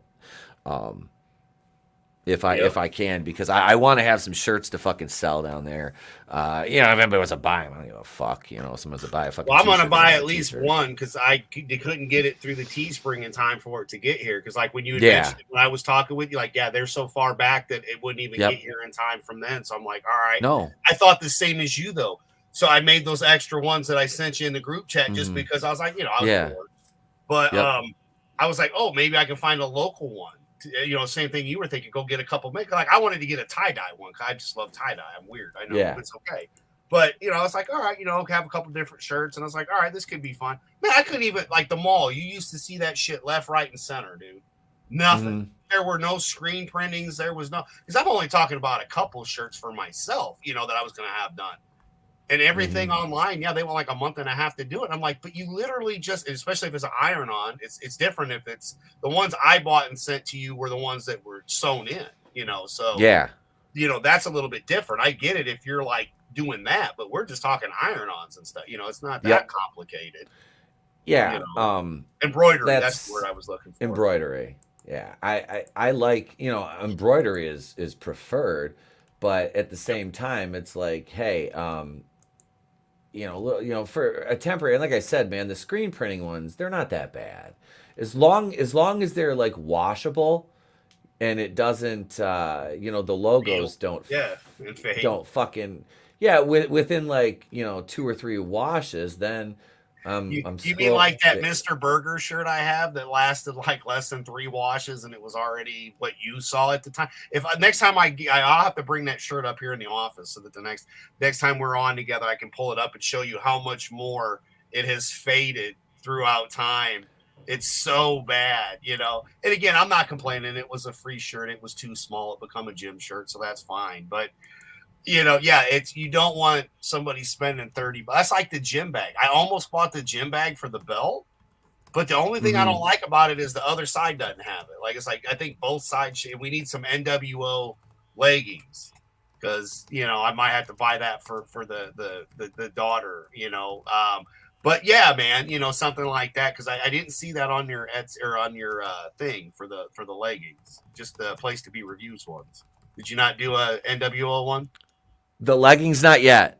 Okay. Gotcha. I know I need to do some of those too. I've heard those, but the reason I hesitated is I heard those leggings weren't the best quality. I got you. So if that's the case, then I might even pull the ones that are on there now down because I don't want any to buy them and be dissatisfied with the merchandise. But just know, you know, I picked like, okay, so the sweatshirts, like I did, the sweatshirts are a little expensive, but at the same time, I mean, for a good hoodie, you're going to pay, you know, $50 to $60 anyway. And sometimes more. Like I paid $75 for a couple, and not this one, but like my Yankees hoodie. To $100 Etep, and they're not even as nice as the one you got. So no, but so. But that one, it's like it's that nice soft material. Like even after like I washed mine like almost like 10 times, it's still it's nice and fucking soft. It doesn't like the logo hasn't faded at all. You know. So Hang on. I'm sorry. I'm emailing a Oh, that's printer. fine. Yeah, with the leggings, that's good too. Because I know you were gonna have Sassy try them out, and then if or Saggy, not Sassy, I'm sorry. Yeah. Saggy Melons was gonna be the one to wear them. Then you mentioned Jennifer, so I was like, woohoo! I was like, okay. So yeah, when the goddess wants to do it, sure, let her. Oh, absolutely. You know, like I said, I put her that first interview in my gym rotation because I just love listening to how just straightforward she was, and she didn't hold back, man. You know? She's cool. Jamie Pinder was really cool too. I want to bring Jamie back on. She's been having some health issues. I think she's okay now though. Okay. But I keep waiting to show up in Michigan, and I get a phone call. Get up here, Nick's coming. We're filming. Like, yep, I'm ready, dude. I'm 3 hours away. You know it. I'll be there in an hour and a half. I know. Jen was when I got back from Vegas. She was a couple hours away from me, and I'm like, God damn it! Like, and we talked about it too. It was like, shit, She's like, she goes, honestly, she goes, I wouldn't even charge you for a session. She goes, you just gonna come down and I would have beat you up for free. No, she's cool as fuck though, man. Like I said, I'll try to have that interview. The channel members will get that one first. It's around 45 minutes. I don't really have much to do to that to make it ready to go either. It's just basically put an opener and an outro on it, and I can upload it. I'm not sure if you can basically know what you're doing. He's just zooming in, so it's just all like he's there, but he's out of the shot. It's just all her, that as it should be. Yeah. No, I think it's really cool that the ladies, did come back and let you interview them and are wanting to be a part of this. To me, I think that's huge, dude. And again, you and I are so alike, again, because we do not like breast implants. We, prefer muscular built women as for it to not be fake, man. Like if you're going to put that much time and energy into muscle building and then it just throws it all out, it just doesn't look. And again, there's so many people that don't see it that way. So it was really refreshing when you're looking at a model in modeling, mind you, that's doing that, and you got these huge fun bags that don't fit with the muscle around. Yeah, it just looks weird. It does. It just looks weird. It's just especially like in competition shape because of the way the implants are. When they're over the muscle, it looks complete. Like under the muscle looks a little bit better, but I mean I don't advocate that anyway because of the fucking negative health effects that those have. They're ticking time bombs you're putting in your body. So that's the problem with that. I wanted to talk about this article over on Bounding. I saw this, but always good articles over on Bounding in the comments. Yeah, this is I think Josh Berger, Slade. This is Slade Hale. Romeo Must Die in Grey's Anatomy star Isaiah Washington quits traditional Hollywood, citing left-wing harassment. How fucked up is that? Like this is a man that is supposedly the left wing is, championing the cause of these underrepresented minority groups, who are only a minority group in the United States. That's the thing. Yeah. Is, they're the flavor of the year. Yeah. The majority of countries outside the U.S. aren't white majority, unless you're talking like Eastern European bloc, Poland, stuff like that. Which is like still 98% white, but no, outside of that, I mean, it's all these countries, they're way more diverse than the U.S. is, in terms of that. All he ever did was Grey's Anatomy? I mean, seriously, that's it? I don't know. I think he's been in more stuff. I found it funny by the title. I remember him because that was like years. That was like the original Grey's Anatomy and Shiznit. Yeah, I remember him, and he was a good actor. Like I enjoyed his work. Mm-hmm. For what it was on the show, mind you, and that's kind of sad if that's all he ever did. But the fact that, yeah, exactly. So he's not for the shit that they're spewing, man. Yeah, he's like, I'm out. Sorry, this is just too bizarro for me. Yeah, I don't. Well, it goes, and I do remember the incident. There's an incident he's talking about when T.R. Knight, who was on Grey's Anatomy, used a homophobic slur. There we go. Some talk bed music now. Back in 07. I remember that whole because I think Knight. I don't know if he left the show or if he apologized. I know that. I just remember it happening. Thought he and then, apologized because he said he didn't even know the actor that was upset was gay. Yeah, exactly. Because I don't think he was like very open about it. No. That's the thing. Is like I didn't even know he was gay. I was like, the guy's just a good actor. I was like, whatever. Yeah. I never. Yeah, it's like it doesn't. See, back then it didn't fucking matter. Like it did. It didn't matter. You didn't have to wear it like a fucking badge of honor. George oh my God! Look, I'm his roles because he was a gay man. You know, he no. was an actor. Yeah, this whole thing is just fucking ridiculous. Washington half admitted his culpability in that incident while simultaneously disputing the context of the situation, which eventually got him fired from. Oh, he got fired from the show. His political affiliation has shifted in recent years, endorsing Green Party candidate Jill Stein for president before moving steadily towards the Republican Party. The actor began speaking out against left-wing radicalism and Democrat hypocrisy over the years, triggering backlash from the left side of the spectrum. The actor recently set the record straight during an appearance on the Tavis Smiley Show, where he discussed the controversy surrounding Grey's Anatomy, contrasting it with his portrayal of a black gay man who shares commonality with conservatism in 1996's Get on the Bus, directed by Spike Lee. I forgot he was on that. He was in that movie. Despite that setback in 2007, Washington still continued to act, making television appearances in the short-lived Bionic Woman series. I forgot that was even a thing. Followed by stints on Law & Order L.A., The 100, Blue Bloods, where he played Chief Travis Jackson, a 63-year-old NYPD officer battling the department's forced retirement age limit. On the silver screen front, he appeared in hits like Dead Presidents, True Crime, before branching into mainstream action flicks like Romeo Must Die, Exit Wounds, and Hollywood Homicide, starring Hartnett and Hans Koch. The actor is renowned for being able to play both heroes and villains with pitch-perfect clarity. Washington's retirement announcement was tweeted from his official account, where he stated, "It is with a heavy heart and sense of relief I'm announcing my early retirement from the entertainment industry today. Those who have been following, witnessing my journey here on Twitter." I wonder if they meant to do that or if he actually said that in the tweet. Since 2011, no, I have fought the good fight, but it seems the haters, provocateurs, and useful idiots have won. Let's see. Did he say twatter? Yeah, he did say twatter in his original tweet. The actor has expressed frustration over the current state of identity politics being peddled by the extreme radical Democratic Party and Marxist voices on the left. I'm no longer interested in the back and forth regarding a color construct that keeps us human beings divided, nor am I interested in politics or anything vitriolic. I will be traveling this great country before it falls into socialism and then communism. Washington offered one final ode to his fans with the words, "Until then, know that this Frederick Douglass conservative will keep his powder dry and loves you all."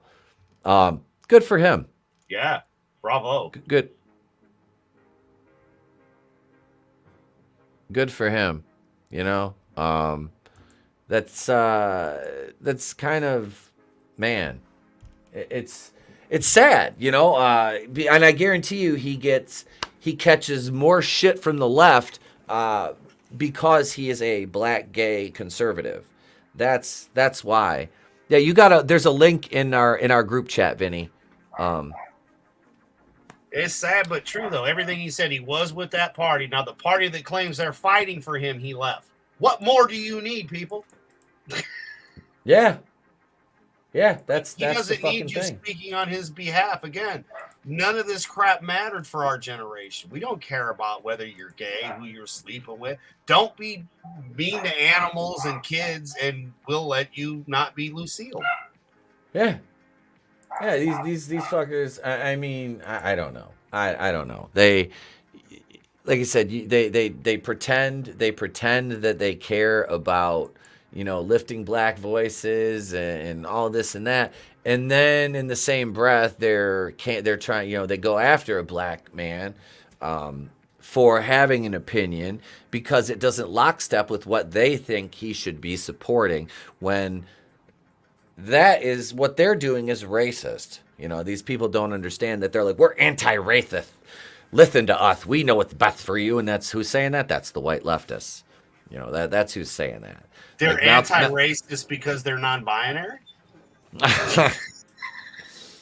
Something, whatever they are, just cancels. It just cancels the other parts out. I don't know. It's weird. They're just weird fucking people. I don't get the obsession with identity. Like it never. Like I said, I didn't grow up in a area that was like very diverse, but I just never cared. It was like, just don't be a douchebag and everything will be fine. And, you know, the golden rule kind of thing. And, you know, but people, that's, you can't have that anymore. You need common sense. And, you know, that's in fucking short supply these days. That whole fish story, you know, that they talked about, you know, they took the fish, don't you kids move, nobody moves, and then one finally does, you know, it's like, yeah. What that, you know, I mean, that's heartbreaking as a parent, but like civilization should be like, humanity should be like, wait a minute, what? We know no matter who you are, who you voted for, whatever your beliefs are, there's no way in hell you can look and say that things would have been worse under Trump. Again, I don't think that Trump was the greatest thing by any means. I think we were on a better course with him because he cares about America. Again, everybody forgets he's a New York liberal, people. Donald Trump was a liberal. You know, he was very democratic till the party didn't want him. But he put America first, not the party. And that's what I liked about it. I believed in what he said. And he tried. Hey, he's going to make insulin cheaper. Well, the fuck it should be. If there is something out there that's keeping you alive, we shouldn't be paying all this money to stay. Why are we paying to stay alive? You know, like, right. No. If a junkie can get methadone for free, why do I have to pay for insulin to stay alive? I didn't choose to have diabetes. You put it in the food that made me that way. Government. So thanks for that, assholes. Well, but, that's they want to give away crack and or whatever, you know, all this free bullshit, meth, free go syringes. Yeah, well, we want our drug addicts to use clean needles. It's like, why don't we just not have drug addicts? Yeah. You know, why don't we not worry about fucking, I don't know, let's not worry about people fucking catching rainwater, and let's stop people from building homeless encampments in fucking cities. You know, why don't we instead of worrying about calling parents at school board meetings fighting against CRT and their kids being indoctrinated into fucking degeneracy, why don't we say stop the fucking millions of fucking illegal aliens pouring over our goddamn borders on a daily fucking basis? Why don't we worry about those things? Yeah. Why don't we worry about our veterans? Why don't we worry about the fact that our veterans are one of the most fucking non-fucking taking care of groups in this country? Why don't we worry about that instead of all this bullshit? Instead of making fucking taking statues down, rewriting works of literature, you know, bastardizing the Constitution, lying openly and incarcerating American citizens for nothing. Why don't we fucking stop that? Yep. Why don't we worry about that shit instead of my Disney? I don't know, folks. What you ID as? I don't care what you ID as. You know, your identification is. I don't give a. Yeah, your pronouns mean very little to me. I'm sorry. Like they're what good the for fuck? making fun of you, but that's it. It's ripe for parody at that point. That's all you are. At my age, I still don't understand the whole "I'm not binary" thing. Like it's just when you see stupidity on that level, I just laugh at it. It's kind of like I don't like my gender, so I'm going to change it. What are you going to change it to? The other gender, right? So that means there's two genders. I mean, that's simple math. Mm-hmm. You don't need all the extra bullshit. Like it's all, and that's the problem. We don't need the extra. I don't need an explanation of everything. Like just say, yeah, I fucked up. And then if I say, well, why'd you do that? Then you could answer said, well, you know, da da da da. But they just, and you know, we would shut their mouth. You know, that was my favorite era. I think you were still a little young for that, but you might have seen some. It would be you have the ones that would just sit there running their mouths. Oh, you won't hit me. I'll kick your ass. And then they were the ones without teeth laying on the floor. that shit was all because they didn't expect it coming. We're right back there again, is what I feel. We have digressed that far back, at least what we see on TV and what they're reporting on. Now, when you and I are out in the world, I don't see that as much. And again, we're not in the huge cities by any means. And they're definitely not the commie leftist cities. So I'm not saying that that's not really happening, but is it really, it's not happening that much, and that's just what they're showing, so everybody thinks that? I know it's horrible when you have a mind and use it. But yeah, I mean, those are the things that, we do come on here and talk about entertainment and other stuff, and you'll hear us going, but y'all know it's because we can't talk about the real life things because they shut us down every time we do. And I probably got in trouble for something I just said that really there should be nothing to be taken against, but for some reason they'll find something I said against, and he'll get a copyright for it. Well, you can't say that the world used to be. It's right there. Let's see. I've got one active community guidelines warning for showing a fight video that we that was on YouTube. We showed a fight video that was on YouTube on our, I think it was going in, let me check. I think it was going in Raw, and the stream got struck. I got a copyright, or it was a like I said, not copyright, but community guidelines warning. This was on January 17th during the members after show for violent or graphic the chair, content. Wasn't it? It was the chair thing. They flung the chair at in the restaurant. Mm-hmm. The lady caught it. Yeah, it was Waffle House Wendy. That's what it was. Yeah. It was Waffle House Wendy. What up, Vinny? I have no idea what's going on this morning, as far as I'm concerned. Morning, Keely Chow. What are we doing, Phil? Oh man, we're good. Just fucking chilling, man. Like I said, I watched a bunch of videos this morning already while I was kind of putzing around, and I'm like, they were all J6 videos, and I just kind of was like, oh, okay, is he a new rapper? Yeah, is up there with Fitty, up there with Fitty J6. Wait, I asked. Oh, Jesus! What time where you are? It's 10:49 here. Eastern Standard Time. Oh, it says what time is your end? I thought you meant like what time are we ending the stream, Dave? But yeah, it's 10:50. It's 10:50. We're on Eastern. I'm on Eastern Standard. Yeah, Zach Rot 315. What's up, brother? Welcome. Saw you pop in a few minutes ago. Morning, Vinny. Chow's in the house. Vinny's here. We had a great fucking show last night. Fun in the chat. Oh yeah, man. Blast. Had a great fucking show last night. I did see. I wanted to talk about this. Not that. We'll close that out. Fuck. Your package made it to Indianapolis, Vinny. Yeah, dude. It should be there today, man. Yeah, that's what they're saying, brother. That's what they're saying. Yeah. So, yeah, man. Stranger Things star addresses Hopper and Joyce marriage in season 5. I mean, I was kind of pissed that how they kept them apart and made them like season 3, which I'm almost done rewatching season 4 right now. I'm on like episode 5, I think, and there's 8. Dude, I loved season 4. Like the final episode was basically a movie. Mm-hmm. It was like 2.5. It was like 2.5 hours.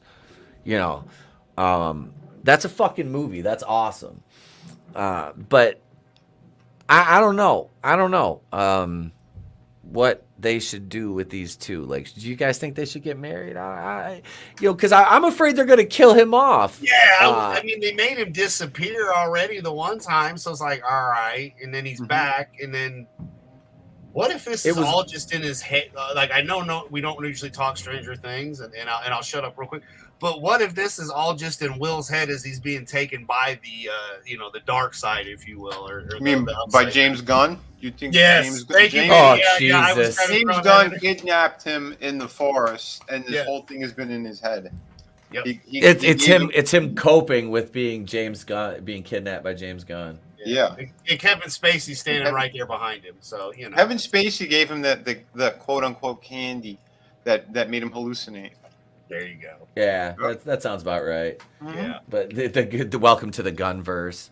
Dude, can you believe? Okay, so real quick, can you believe? Like, okay, so now we've got a battle between the gun weirdos and the fucking Snyder weirdos are like now like all just it's like South Park. It's like watching Cripple fight. Like that's basically what it is. It's like Cripple fight.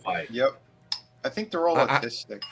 I can't even like get behind the camps of either of them because it's like you're all just fucking idiots. Mm-hmm. They both I you know, like if you're still supporting James Gunn like he's some kind of fucking saint at this point, like what the fuck is wrong with you? And same thing with like Zack Snyder to a different extent. Like it's not Zack Snyder per se. I mean that guy's a spineless fucking cuck anyway. But I mean his product is just shit. As far as I'm concerned. Yeah. Snyder, he's good with visuals. He's got that.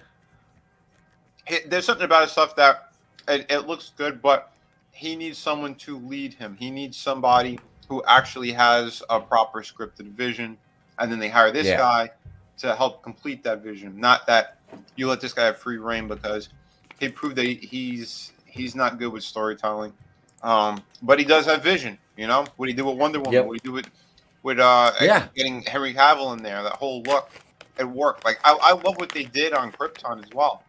The opening of that movie looked fucking great. You know, there's a lot of good things he has, but then he goes off into his own psycho world. I mean, he destroyed that whole last act of the movie. The stuff they did with the father. You know, it made zero sense. Zero fucking sense. But you know that's. I mean, I know I'm getting into the stupid Man of Steel movie, but there's good and bad with James Gunn. This guy's just a creep through and through. The people he hires, the ones he's friends with. Yeah. This guy has like had I think 5 of his friends have been arrested for kid stuff. Like there's photos with him everywhere with these people, these weird parties that they have. We know what he is. And yet people are still jumping on the bandwagon because of one fucking decent movie. Because of Guardians of the Galaxy? Get the fuck out of here. I didn't think it was that good. Yeah, Gunn's a clown. These people are too that they worship these people. It's entertainment, you know, and they look at them like they're gods or something. The false gods have arisen. The people that are paid to act are acting as a god, and you are being benevolent and saying, yes, I must do what they say.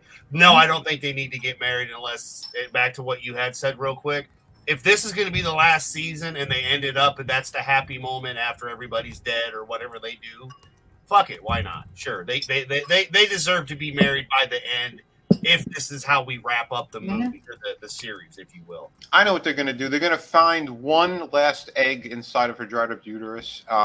She'll get pregnant. Have a baby. They have a baby, and they make up for a lot of stuff that they lost. There you go. Dude, Man of Steel, me and Dave, we're going to talk about that. He wants to talk about Man of Steel because he's a fan of that. It wasn't, like I said, it wasn't a completely horrible movie. I just don't think Zack Snyder understands the character. It didn't feel, it'd be nice if Superman could be Superman for once.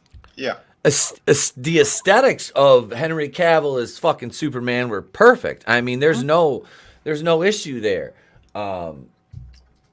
That's, you know. Yeah, what he did with the world looked good. I mean, there's a lot of good stuff, but story-wise, like he missed a lot of the important beats, and he put shit in there that shouldn't have been in there. You know? I think that destruction was way too much at the end. The whole terraforming thing. How many more times do we need to have the same goddamn story over and over? Yeah. Yeah, that you know, and then, you know, we don't even need to talk about BVS because that was just... Oh, that was just terrible. The fight was good. That was it. But then they ruined it with Martha. Yeah. Why did you say that name? Why did you say Martha? He's like, who doxed me?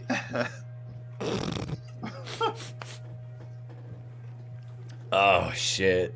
Stupid.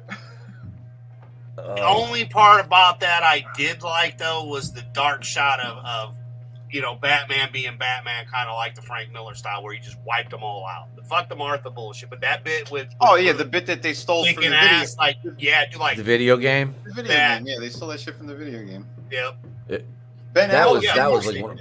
But Yeah, that that was part all of it, stunt that was guy. good. The movie itself, like you're saying, that we've already seen better. We've seen better animated movies than what they gave us. So yeah, but I did enjoy that little bit video. Like that's that little bit of the movie. That and then when he hit him with the Batmobile. I'm sorry. It's like, oh yeah, Man of Steel, my ass, what? And he just fucks up the car. I'm sorry. I found that hilarious. But the movie itself, I mean, I've got it too, Etep.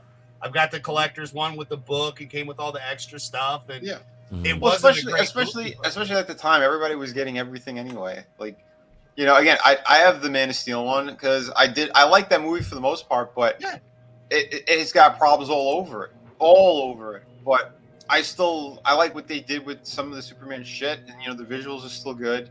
So I mean, as an artist, there's things I could appreciate and things that I just don't like. But as a storyteller, it was his first day, but don't get. Yeah, see, look, he said Man of Steel wasn't a Superman movie. It was his first day discovering everything. But don't get me started. Yeah, basically.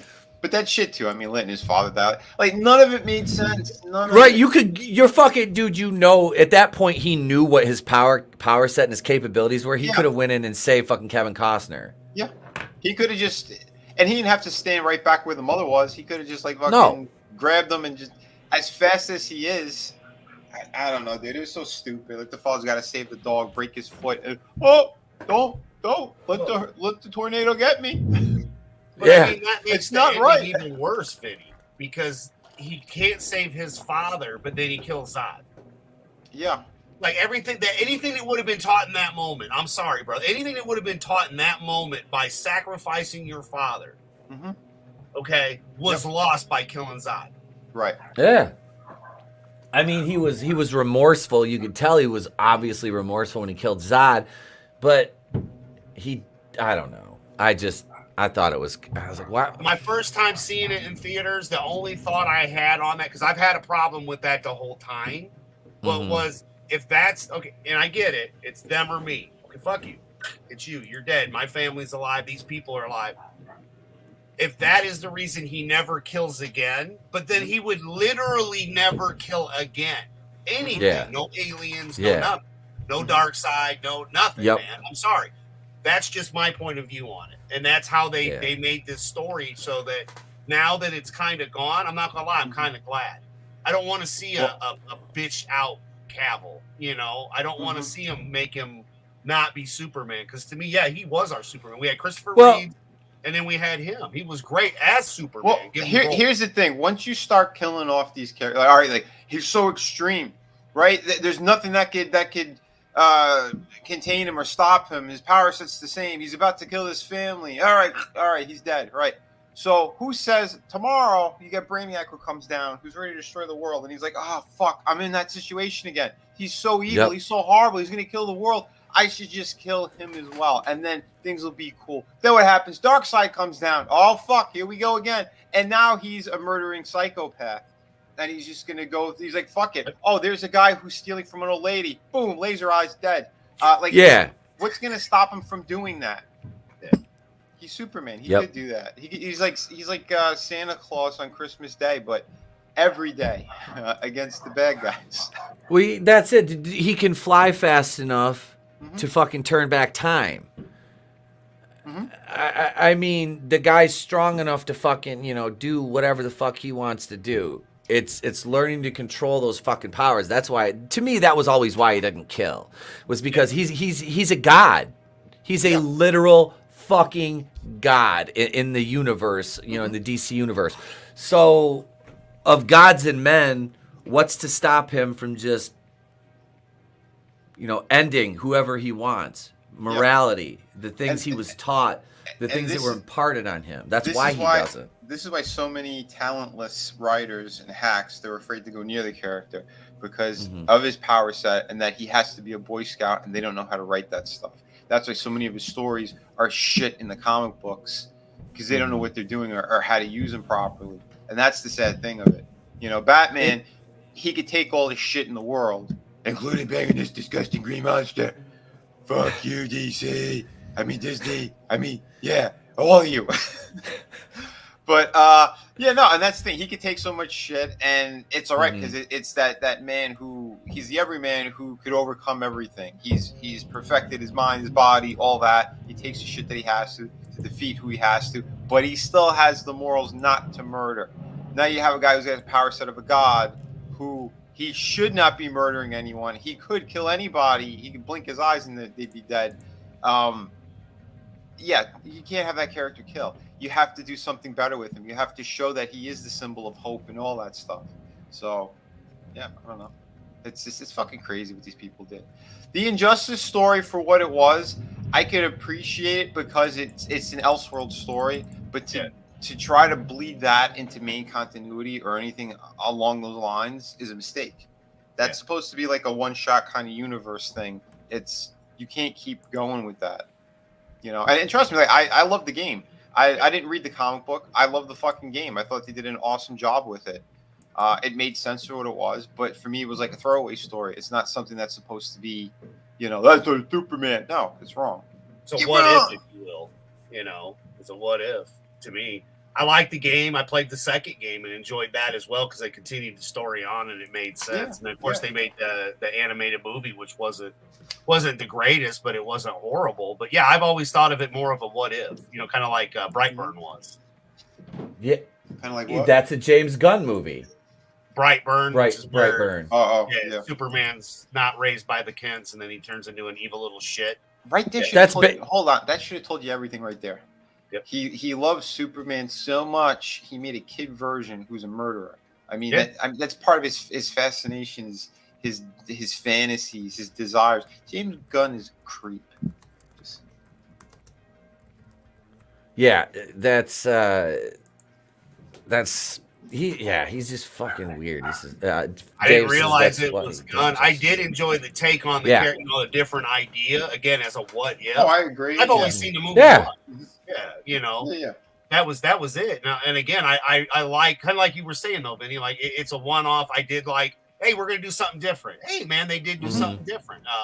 To me, you know, I enjoyed Smallville Clark Kent too. I really, you know, especially when he was wanting to play football. You know, he's like, oh, but he can't use his powers, even though he could. He knew, you know, so he didn't. Like that was kind of that journey you took with you know, for those that really didn't find Superman till later, like in the Smallville era. I thought they did pretty good on that TV series because again, I'm old school, so you know, Christopher Reeves was mine, you know, and George. So yeah, I enjoyed it. I enjoyed Smallville for what they did and how they did it. I really did. And these one-offs, I liked them too, but I don't want a series about it. You know, I don't need a Peacemaker, if you will. Yeah. Awful. It's awful. Oh, Peacemaker was shit. I made it through one episode of that. I watched one episode out of morbid curiosity when it first came out, and I was like, damn, I love Robert Patrick, but I can't do this. I can't. I took the hit for us, man. Look, you did She-Hulk and some of the other shit I couldn't do. I did stomach all of it, and again, partially because Nathan is a huge John Cena fan, but he can't watch that. That's not kid-friendly. He can't, so... Like as soon as I saw what it was, I could have stopped. But you guys have suffered through stuff that I haven't, so I just left it on. I was like, I don't care, I'll keep it on. And I got through it, and it was awful. Hey, it just departed Indianapolis. Woohoo! So yeah, I mean, yeah, it's just the current garbage, as we already know. So there's nothing more I need to say. But I made it all the way through, so that counts. Place to be reviews. A person watched it. All right. A person watched it. A person watched it. It was me. I suffered for you, so you didn't have to. There. But yeah, I won't be watching season 2. No, I'm done. It's like dude, with Obi-Wan and you know another Obi-Wan series. I'm not watching it. I don't care. The only thing I want to see is what they do with the next Andor series because I enjoyed it. That's me though, you know. And other than that, I don't really watch. If I'm watching anything that Disney now has, it's usually the 90s X-Men cartoon or the Spider-Man cartoons or the old stuff they've got on there from like 79 and 80. Spider-Woman, Spider-Man, Spider-Man is Amazing Friends. it's that stuff. I don't watch anything current. Like I don't really watch anything current in wrestling, WWE, other than NXT and of course AEW because it rocks. Again, thanks you, Tony. Thank you, Draven. But I mean, it brought all of us together even more. So I was talking about you early, Vinny. How for me it was always really cool to get to know the artist, get to know you on here first, and then when we interacted, then ended up, getting to know each other and becoming friends and everything. And it is, and that's why I tell people, like, ask. That's all you need to do is ask. Like, if you like somebody, comment, write them something, ask them a question, start a conversation. That's, I guess, is really what I'm trying to say, because you never know where it can go. Look at where I'm at. I've been on your streams, on your channel. I've been on with Etep and many other places that I've gotten the honor, and I do think of it as an honor to go meet these other people and be here, there, and everywhere, do what I do on YouTube, being the super fan and also bringing people together. That has been one of the biggest joys I've had, is to bring people together, or to see all of us come together in this group, from the humble beginnings of all of us meeting with Jeff, and from world class to where we are now, all of us together. Like you and Jeff talking to me was awesome, Vinny. And then again, it's just the way that this community and family has become what it is. That's it. It's actually being good people and trying to get proper things out there. Not the ones who play all these stupid games, whisper networks, all this weird, trashy shit that they think that's what they have to do in order to get views and stuff. It's do something good for somebody. Did you do anything good for anybody today? If you haven't, then maybe that's the problem in the fucking world. Yeah, people keep going down a shitty path and they won't stop. I'm sitting there teaching people how to draw and all this other stuff, getting great product out there, talking about things in a genuine way, not this shit where it's just like hate, bitch, grab whatever is trending right now, bitch about that for months at a time. No, why don't you talk about some of the things that you actually enjoy? Talk about a little bit of what's going on in the world right now. There's different ways of approaching stuff, and people don't know how to do that. It's that whole social media. I want to be a fucking fill in the blank star. 5 minutes of fame. Yeah, YouTube star, Twitter shit, TikTok, whatever. It's all poison, man. It's all fucking poison. But see, you're not here because you're trying to peddle your wares or push an ideal or anything. You're here with friends. You're here just like the rest of us are, and that's the thing. That's what makes it different. We were talking about that earlier where, this person isn't even like that. Oh, so they're basically whoring themselves up to get those super chats, and they don't even believe they're fake. I don't have time for fake. Yeah. Well, that's it. Literally, I woke up not too long ago. I was up till like 3 a.m, a little bit past, getting work done. And I got a shit ton of inking done on another page. And I'm like, oh, the guys are on. I said I'm going to try to get in. I'm going to try to get in there. I want to say hi to everybody. Hang out with my friends a little appreciate bit. it. Yeah, appreciate dude. I mean, that's what it's about. It's connecting with good people, real people. Not connecting with this like CG monster right here. Oh my god, it's Batcave. It's so green and gross right now. that is the worst CG work probably like ever. Was that She-Hulk abomination? I mean, that was fucking terrible. There was points in that show that looked like the 1990s. It was so bad, and I couldn't even watch it. I couldn't even fucking I made 5 episodes and I'm like I'm not. It's not even worth reviewing. What am I doing? What am I doing? It's a damn shame because they had some of I seen the concept artwork. I'm like the design work was kind of there for her. The look of her was kind of all right, but then it was just a total shit show. I'm like, who could sit through this shit? Who wants to support? It was the writing. The writing, the ultra feminist nonsense. I mean, it's really stupid. And the people go, "Oh, she's always been a feminist." I literally have her first book sitting here by John Buscema and Stan Lee. They re-released it recently. It's the same exact thing. It's just on better paper. And she wasn't a fucking ultra feminist from the beginning. These people, I don't know what they're doing. But the John Byrne run, he had fun with all that stuff. He played it up. He played up the sexiness. Some of her inner monologue. There was something fun about it that was kind of for everybody. This shit wasn't. This shit was directed towards your fucking giant overweight women who have no boyfriends or husbands, who have nothing but cats as pets, who are living on Twitter all day long. That's who their market was. It's shit. It's pure shit. That's not a superhero story. That's not a character I want to fucking see in a movie. There's a reason why it failed. And yeah, it's pure shit. And then they actually give her like a proper costume that was like similar to more of the modern, not the ultra modern, but there was a point where she's got on like that purple, black, and kind of white looking thing. Like it's there, and then they don't use it properly, or they fuck it up even worse. Like they gave her full like bicycle shorts when it's supposed to be more of like a one piece kind of like bikini type. Well, not bikini, yeah, a one piece fucking bathing suit type gimmick. You know, like a singlet type shit. Not what they did. It's everything just missed the mark enough to piss off people. And you're like, oh, it's close enough. The fans should like it. No, the fans aren't going to like it, and it's all garbage. Disney, go fuck yourself. James Gunn, also, go fuck yourself. So, did you hear about Scott Anderson recently? Outside of what happened, now, mind you, this article's from the Huffington Post that just came across. Dilbert creator digs a deeper hole with wild new claim about Black America. Now, mind you, Huffington Post is marketed towards, white leftists, right? Like, you're Marxist. Ariana Huffington is fucking human garbage. He said, it's almost entirely white people that canceled me. It might be entirely because they're the ones that own the publishing companies and the newspapers, he told News Nation's Chris Cuomo in an interview. Black America is actually completely fine, both conservative and liberal, if they see the context, he added, citing people who contacted him about the fiasco.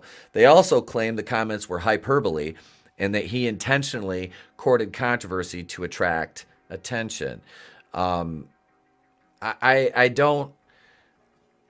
Okay, so I mean, I don't think he was really lying in some respects, because look at cities like Chicago, Detroit, Baltimore. I mean, look, like I said, we were talking about this a little bit earlier, Vinny. Look at Portland. Portland, just the two Walmarts that were there just packed up and left town. When does Walmart ever do that? Right. There's so much product being stolen on a daily. Like, yeah, we're losing money. We need to close this place. Yeah. And they're doing that. They're going to end up doing that all over the place.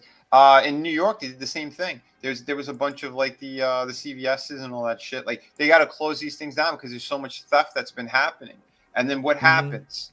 You got to drive a longer distance to go to these stores, and then it's just the crime.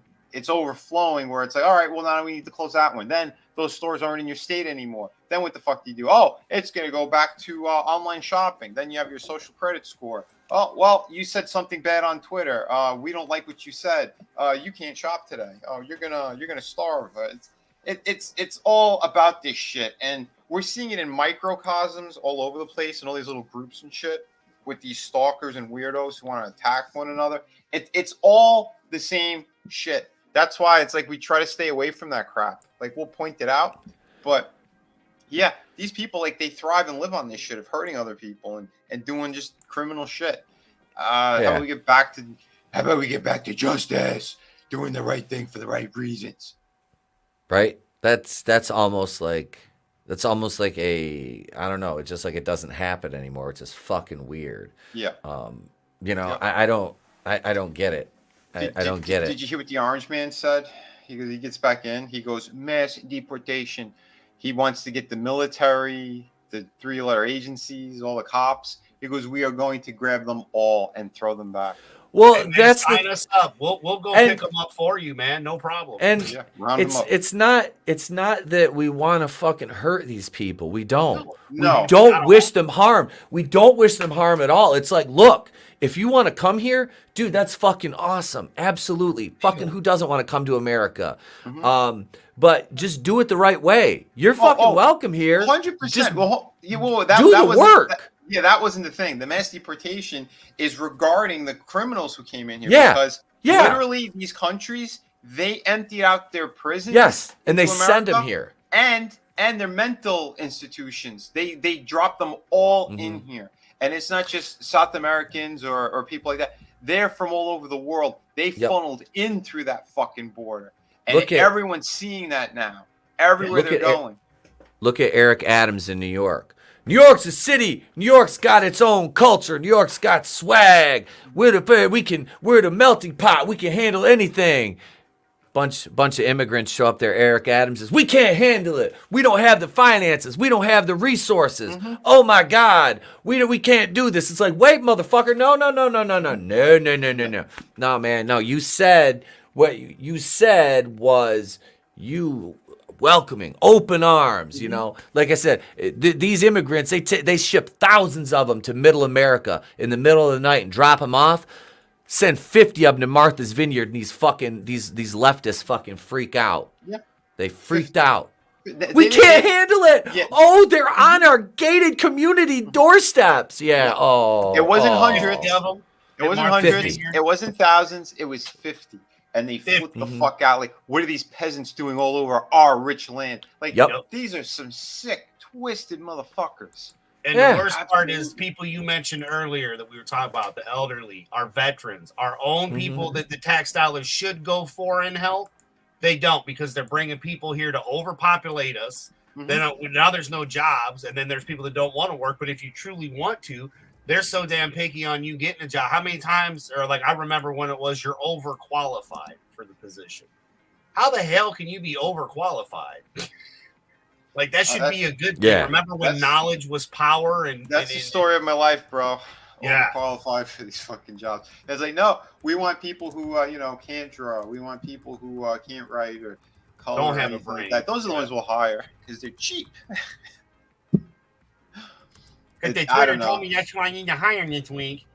Yeah, dude, the whole thing's a shit show. But on top of that, oh my God, just what they're doing with the human trafficking alone is just it's insane, man. It's absolutely insane. And you have these people looking the other way or being like, yeah, and they're glorifying like the drag shit, the stuff they're doing in the schools with these books, like that kid who read it right in front of the school board. And they're all sitting there with their jaws on the floor. It's like, the librarian, when I checked out the book, she was trying to push other like 7 other books on him that were even more graphic. And he's like, I'm going to tell my dad. And then her face dropped. She's like, she didn't know what to say. Because they know what they're doing is criminal. They know that they're pet people who take care of pets. They know what they're doing. And they're pushing this fucking agenda. So when they're caught red-handed, it's yeah, I thought we could. I thought it was okay. Yeah, because you creeps are part of the problem. I bet that librarian was getting bonuses for every book, every time that book gets checked out, or the other ones get checked out. That's why they push that shit. They dangle a carrot in front of these people, and that's why they comply. And then you have the ones that are just sick and would do it anyway. Like, you got your James Gunn types. James Guns, yeah. And your Kevin Spacey's. Yeah. Gross, dude. I mean, there's a reason we kind of need to go back to the hi, I'm Negan. I mean, maybe not quite that far, but it feels like we need to go that far with that side right now but we need to not stop either. Like, we need to take care of it permanently. Things that are wrong, like, we're not going to tolerate it at all. And I'm a big fan of this. I don't believe in it. There was the whole Me Too movement, which 90% of it was BS, 10% of it, we'll say 20-80. We'll give it the same numbers as Chris got last night, 20% of it was real, 80%. I'm sorry, if you're dating the guy and you got a role, that's not a Me Too moment. That's bullshit. You're just a whore or a hooer. Yeah, so in that aspect, sure. But anytime we get numbers from these people, you can't believe it either. That's the problem. Everything's so made up and so insane anymore, but we've not done anything for too long. It's been dumped on our laps, unfortunately, gentlemen. It's our generation that is either going to have to fix this and make as Chris has brought up too, how the hell do we do it? I don't know either. Not peacefully anyway, because we're being overran now. Well, our tax dollars are going to Ukraine, not here. We can't talk about that stuff. Yeah. Can't buy eggs. Can't buy eggs. Yeah. But yeah, I mean, that's the problem is they're trying to push people to violence. That's what they're. That's what they want. Because that gives them more control. Then you got martial law and all that happy horse shit they can do. And then you come down. Then it comes down to the question of the military, and will the military actively, on American citizens? And the answer after the last couple of years is probably yes, because you've got the ones in there now that were coerced and forced to capitulate to something that is bad for them. And, you know, they weeded out the extremists, which were patriots. Let's not mince words here. And here we are. And I'm not casting aspersions on the military. I'm just saying that it's scary to even have to contemplate thinking about that, you know, that kind of thing happening. The long-term solution. Hey, 24 Eyes, welcome. Good to see you. We have to fix the long-term solution takes place if the next generation follows through. Yes. And that's where we're at now. That's why education as opposed to indoctrination is the key to fixing this, because we've allowed our school systems to be infiltrated, our universities to be infiltrated and taken over by Marxists who have an agenda that does not align and is not compatible with the American agenda, not compatible with the agenda of liberty, justice, and the American way. Not a better tomorrow. Like, okay, to bring this back to entertainment, Superman, they changed, it's not truth, justice, in the American way, it's truth, justice, and is it a better tomorrow, I think it was, or something like that? Which is something along those lines. Ridiculous. Superman, they're like, well, Superman protects the world. Superman lives in America. He's an American. They're like, well, he's not an American. Well, no, he's an American. But the American way is something that the world loves, and that's why they said as it's crumbling, people are flipping the fuck out because they're saying America is the ideal. That's what people strive for. So by keeping the American way, it's a good thing. It's not a bad thing, but they're trying to make it a fucking bad thing because we're not supposed to be patriotic anymore. It's this. The whole thing is bullshit. It really is. Dude, that's why, like, there's Hail Brutal Morningwood. Welcome. Welcome, man? Brutal. Yeah. Welcome. One of the best names out there. Yes, sir. 24 Eyes. Marine says, I am a Marine combat vet. Thank you for your service. Like I said, I was raised by a Marine, a non-vet, so thank you for your service. I would not let my son join the current military. It's a death trap now. When you take the focus from war, the military falls apart. Yes. Yeah. Yes. That's the military. That's what that's what the military, that's what the purpose of the military is, you know. And I'm saying that as a civilian, man. I'm not saying that the soldiers are just tools of the government. They're people. They're all individual people with individual lives, family stories. But when you enlist, that's you know that there's always that possibility. And yeah, like he said, they're taking the focus off of that now, and you're worried about diversity and inclusion in the military, which is fucked. That's fucked. What up, Liam? Hey, buddy. Hey, I was conjured by the patriotism of the stream. I was seeing what you guys were saying. I was called. Welcome. Forward. Good to see you, bro. America. Fuck yeah. Fuck yeah. That's right. Oh, shit. Good We have to bait you so that you come on, but we need you to move to America so that then we can complete the circle. But yes. America took all my tax money, so they should be out. Welcome to the club, pal. Yeah. Right. Yeah. What up, Clone Geek? So I would have to say Fear the Walking Dead, I think, had it best, though, when it came to the soldiers and the martial law stuff, especially when the soldiers were like, hey, man, we're going home. Like, we're done with this, you know, when society completely fell apart. Clone Geek knows. He says, I love how the press release for James Gunn's Superman film, they used the American way quote. It just shows that the better tomorrow didn't stick. Well, that's it. They threw that shit at the wall, and it didn't stick because nobody... And I say this as somebody who... I was not a huge Superman fan as far as comics went. Like, the movies, dude, I forget about it. The Christopher Reeve Superman movies were where it's at, you know? Not my favorite character. Batman was out of... all the characters, it was always Batman because Batman was a regular guy who just was rich. He was good looking. He got any fucking woman he wanted, and he had the coolest fucking gadgets, a badass fucking car in the Batmobile. He had the Batwing. I mean, he's like, he was DC's Tony Stark, and that's why I like those characters because they're more grounded. Oh my God. What sort of world do we live in where you're calling Batman DC's Tony Stark? Like, Tony Stark is Marvel. Well, Yeah. but I mean, you know what I mean, though. No, you know what I mean. I know exactly. You know what I mean. You know what I mean. Yeah, I know. But not a DC. yeah. Batman's obviously an older fucking character. Yes, absolutely. But I mean, but absolutely. I mean, no. So that's what. But yeah, you're absolutely right. I deserve ridicule for that. That's right. Slap my damn self for that. Where's the gift? Your name is Martha. Once upon a time, Tony Stark was no one. Is my point. Yeah. He was a Yes. D-list Avenger. Yes. And now, Yes. when you think of rich superhero, you're not automatically thinking, oh, he's Batman. You're thinking, oh, he's like Tony Stark. Yep. That's powerful marketing.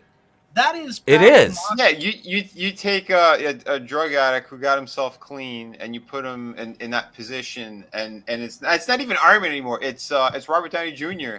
As Iron Man. It's not Tony my Stark. cricket powder. Yeah. Which is insane. No. That's why this guy was getting paid like freaking $50 million, whatever the hell. Oh, dude, he made so much money off this fucking whole franchise. Oh yeah, it was like ridiculous because of this nonsense. But and now they want him to come back. Now they want him to come back because they fucked up. Because they fucked up. They fucked up in a massive way. They need him to, but it's done. And hello it's to over. 24 Eyes, man. You're awesome. I haven't seen you in a while. Much love. Yeah, Liam has 3 eyes right now. He doesn't have 20. Yeah, I'm enlightened. I was enlightened by the patriotism.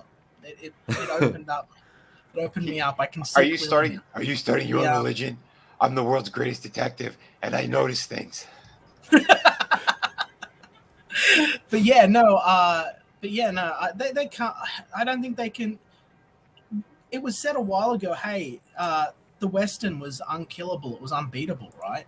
And then it was everywhere, and then it died. And people said, I can't remember who the hell it was. Maybe you guys do. But there was some bigwig actor that said, the superhero genre is just going to be the new Western. It's just going to tank.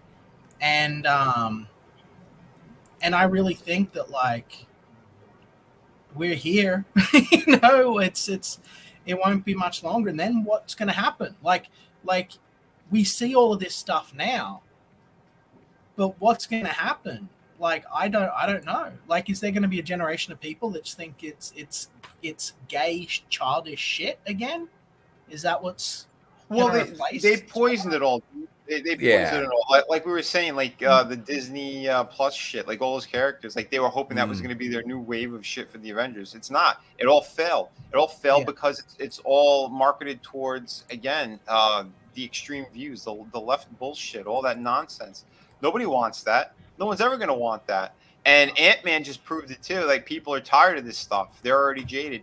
It's too much for the normies as well. The quantum realm. No one wanted to see the quantum realm. It's too much for normies anyway. When he was in there, people were like, why is he there? Hey, we're gonna do the quantum realm, and we're going to mainlight MODOK. Same movie. Yeah. I don't know. Yeah. It's just all garbage. It's all garbage. Who makes that decision? I mean, granted, give it to them for having an idea and trying something new for once. We'll give them that, but come on. But MODOK was fucking horrible looking. I like MODOK, but that's exactly right. He looked absolutely like shit. I felt like he looked like something out of a 2003 YouTube video. Yep. You know? Yeah, see, I won't see the movie. Great graphics to that. Sorry, Vinny, go ahead. Oh yeah, no, I know, yeah. From great CGI to that, it's said, the whole thing's said, but again, a character like that, it seems like they don't know what the hell they were doing, and why is that's where you're gonna have Kang, that's where you're gonna have your big fucking baddie. You're putting him in, you're starting him out in Ant-Man, in the quantum realm. Like, I don't know, the whole concept of it sounded so stupid. Like, who gives a shit for this stuff? Okay, now we know that they're a little bit drama farming, right? Just a little bit. Mm-hmm. So they made Kang a black guy. Mm-hmm. And then they dressed him all up Egyptian style at the end of the movie and said that he was relevant all throughout time and space. Okay. Mm-hmm. Do you think that they're going to do We Was Kang? That's the next one's the Kang Dynasty. It's the We Was Kang Dynasty, man. No, I'm not joking. Like that's why when I saw the end of the film, I don't like saying these things, but we had the kid next door, the young boy next door, bring it over like from his friends, like a bootleg, and he was like watching it, and I'm like, oh yeah, this is Kang. For a starter, they have him with his blue face mask on once throughout the entire film. Well, normally has a blue face, but like he has his iconic like Kang look for all of like, I think like 30 seconds in the film. Then at the end of the film, it's all of these sort of Kangs from all the different points in time all together, and they're hooting and hollering like monkeys. And I'm like looking at this, I'm like, they're like saying that they want to fight racism. Any racist that saw this would be like up in there, standing up, clapping. You know what I mean? Like, I was like, what the hell? What have they done? Like, what were they thinking when they put this together? Jesus. But they're not thinking. They're not. No, I haven't seen it, and I don't plan on it. You know, and that's things like my kid, like my wife and my kid didn't even want to go see it. Like he had no interest in it. Like literally, like no interest in it. Dude, if you can find it online, I encourage you to try to find the post-credit scenes. The scene with Kang, it literally cuts to them in a hallway, right? In a giant chamber, right? You've got Kang dressed up as an Egyptian king, right? Yeah. And they're in other things. They are walking down, they make an announcement, a big Kang-ish announcement about what's going to happen. And then you have all of these duplicates of Kang all up in this Colosseum, and they're hooting and howling like angry monkeys. And I'm like, this is nuts. You can't like this is like super racist. And I had a theory. I had a theory with that stuff. You know, that they're doing it on purpose because, again, this is why they're changing certain characters and things.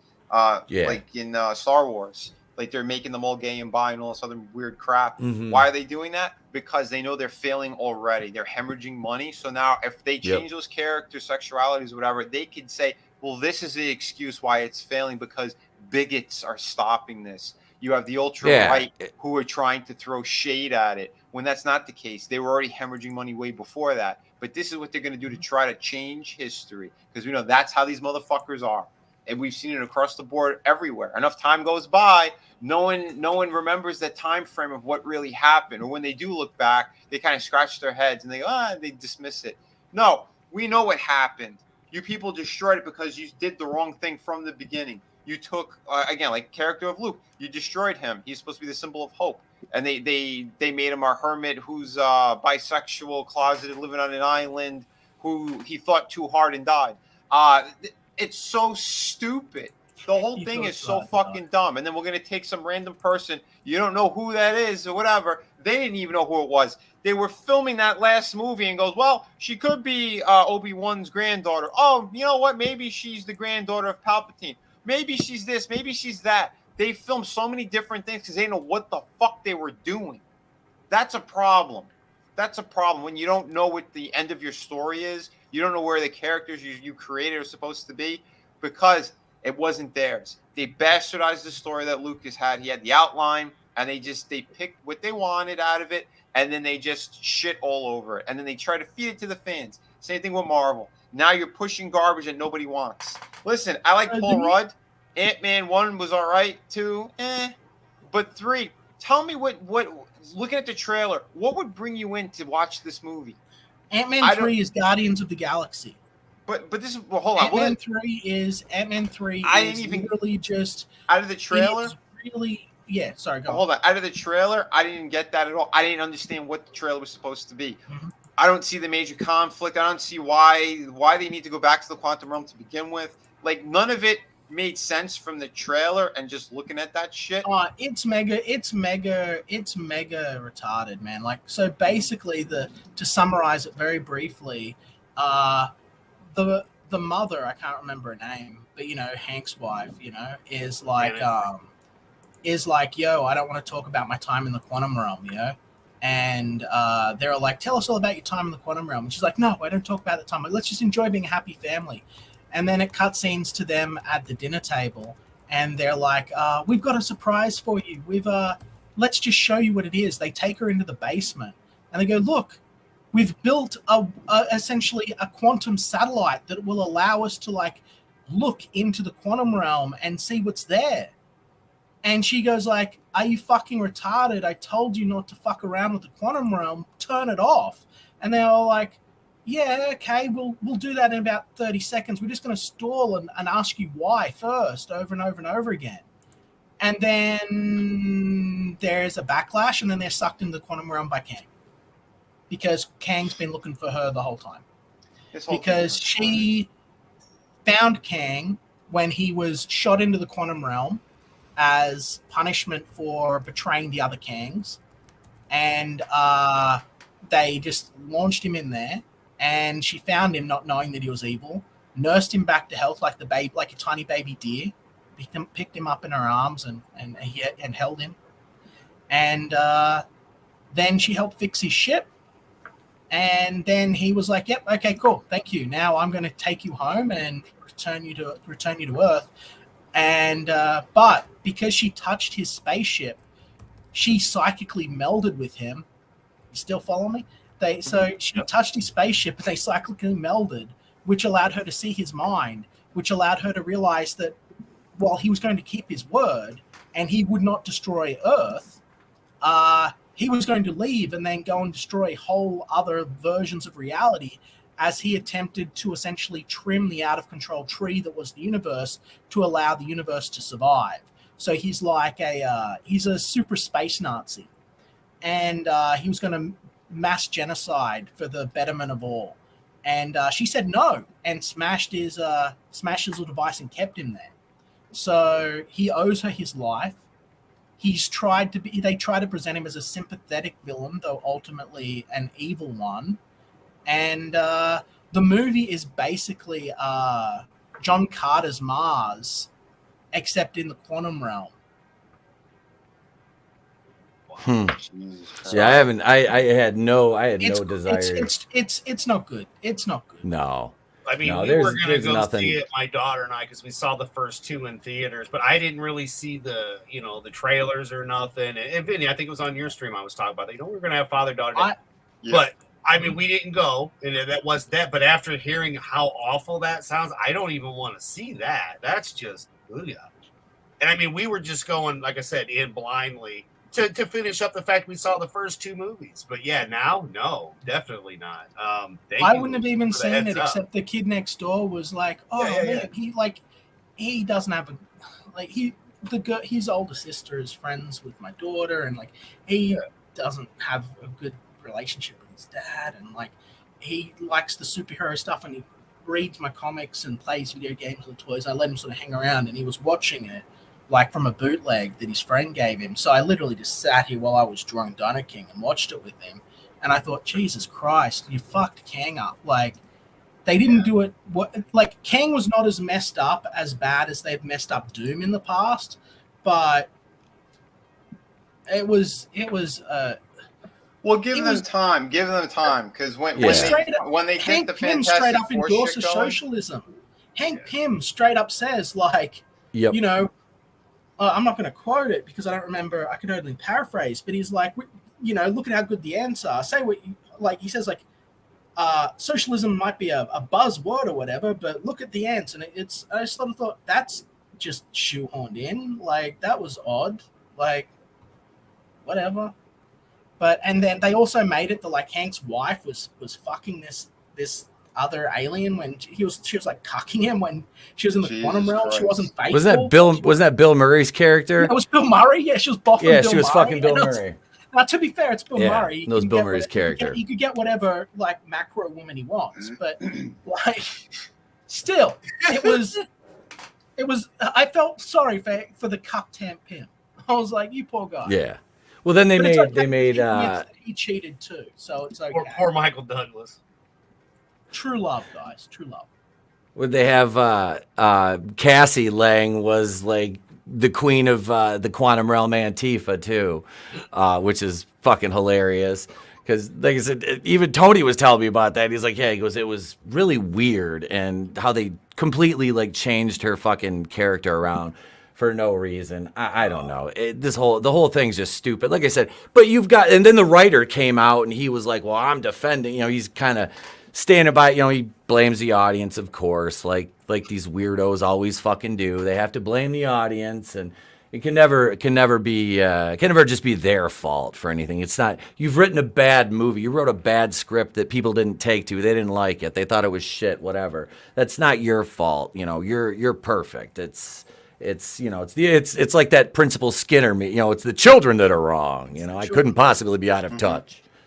That's where they're at. And I mean, Marvel hit the skids with Endgame. I mean, that was when they brought in all the quantum realm stuff. That was just, they're out for lazy writing and bad writing at that. Well, I mean, so this is the overall thing that stuck with me from the Ant-Man movie, which I thought is just so 2024. It's just so fucking out of touch with what makes basic story comprehension. So they have this comedic introspective moment at the end of the movie where Ant-Man's walking along and it's a wonderful day, I'm Ant-Man, like it's one of those moments. He's walking down the street and people are like, hey, Ant-Man, and he's being friendly and everything, and he's having this inner monologue.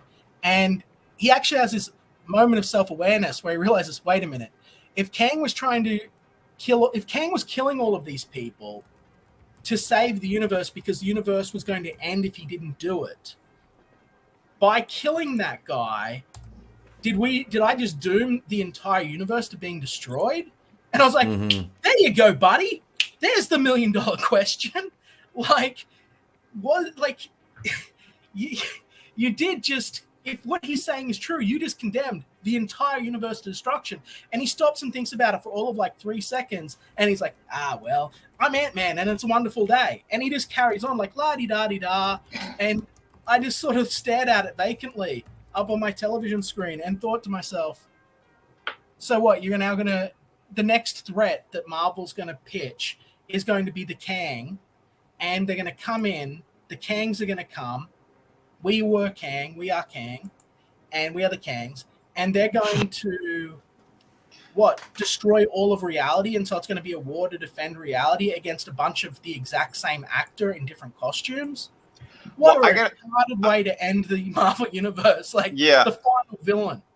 I got a better question for all this stuff. So, as these movies keep tanking, and they just started this off, they're not gonna have the money to finish it. So, we should make a bet on what's the next movie that it's gonna have to stop on, and there's gonna be no ending, because you're gonna get to that point. You can't keep making these movies that cost $200-300 million, and they're only pulling in 100 million or 200 million. It's. Did Ant-Man lose money? I'm sorry to turn this into an Ant-Man stream. I came here for the patriotism, and now we're talking Ant-Man. Of course. Well, it looks like it's about 150 million right now in the whole. Yeah, yeah. They're gonna end up losing it's probably 150 to 200, I'd say, on this by the time it's said and done. I mean, you figure they've got to hit between 650 and 700 to make anything.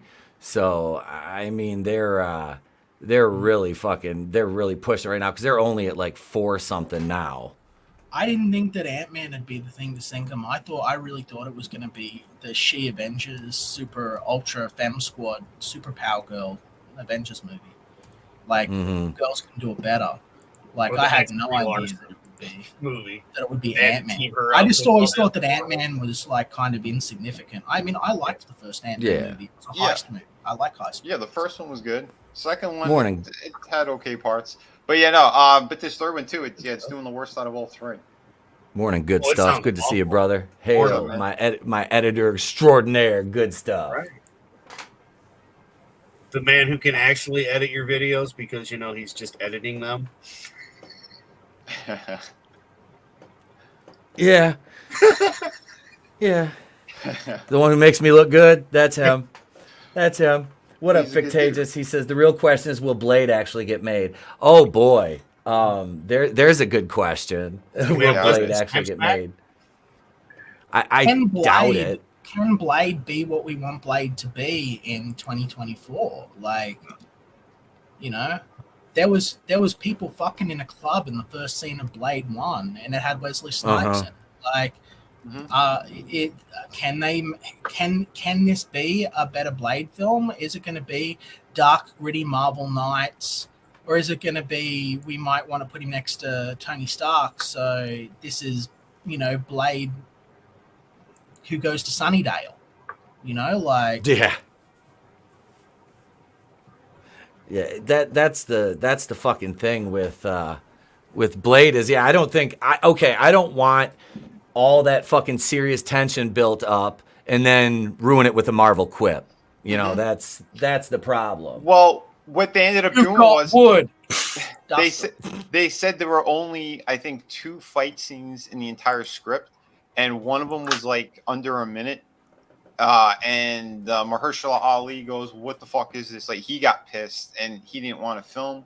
Then, there were other problems with that too. They said something else was wrong with the script as well, and they pulled the whole thing so that they could rewrite it and try to make it more action packed. And that movie's not happening. It's not getting off the ground, especially when the box office keeps doing so piss poor with all this other shit that they're putting out and what they have planned.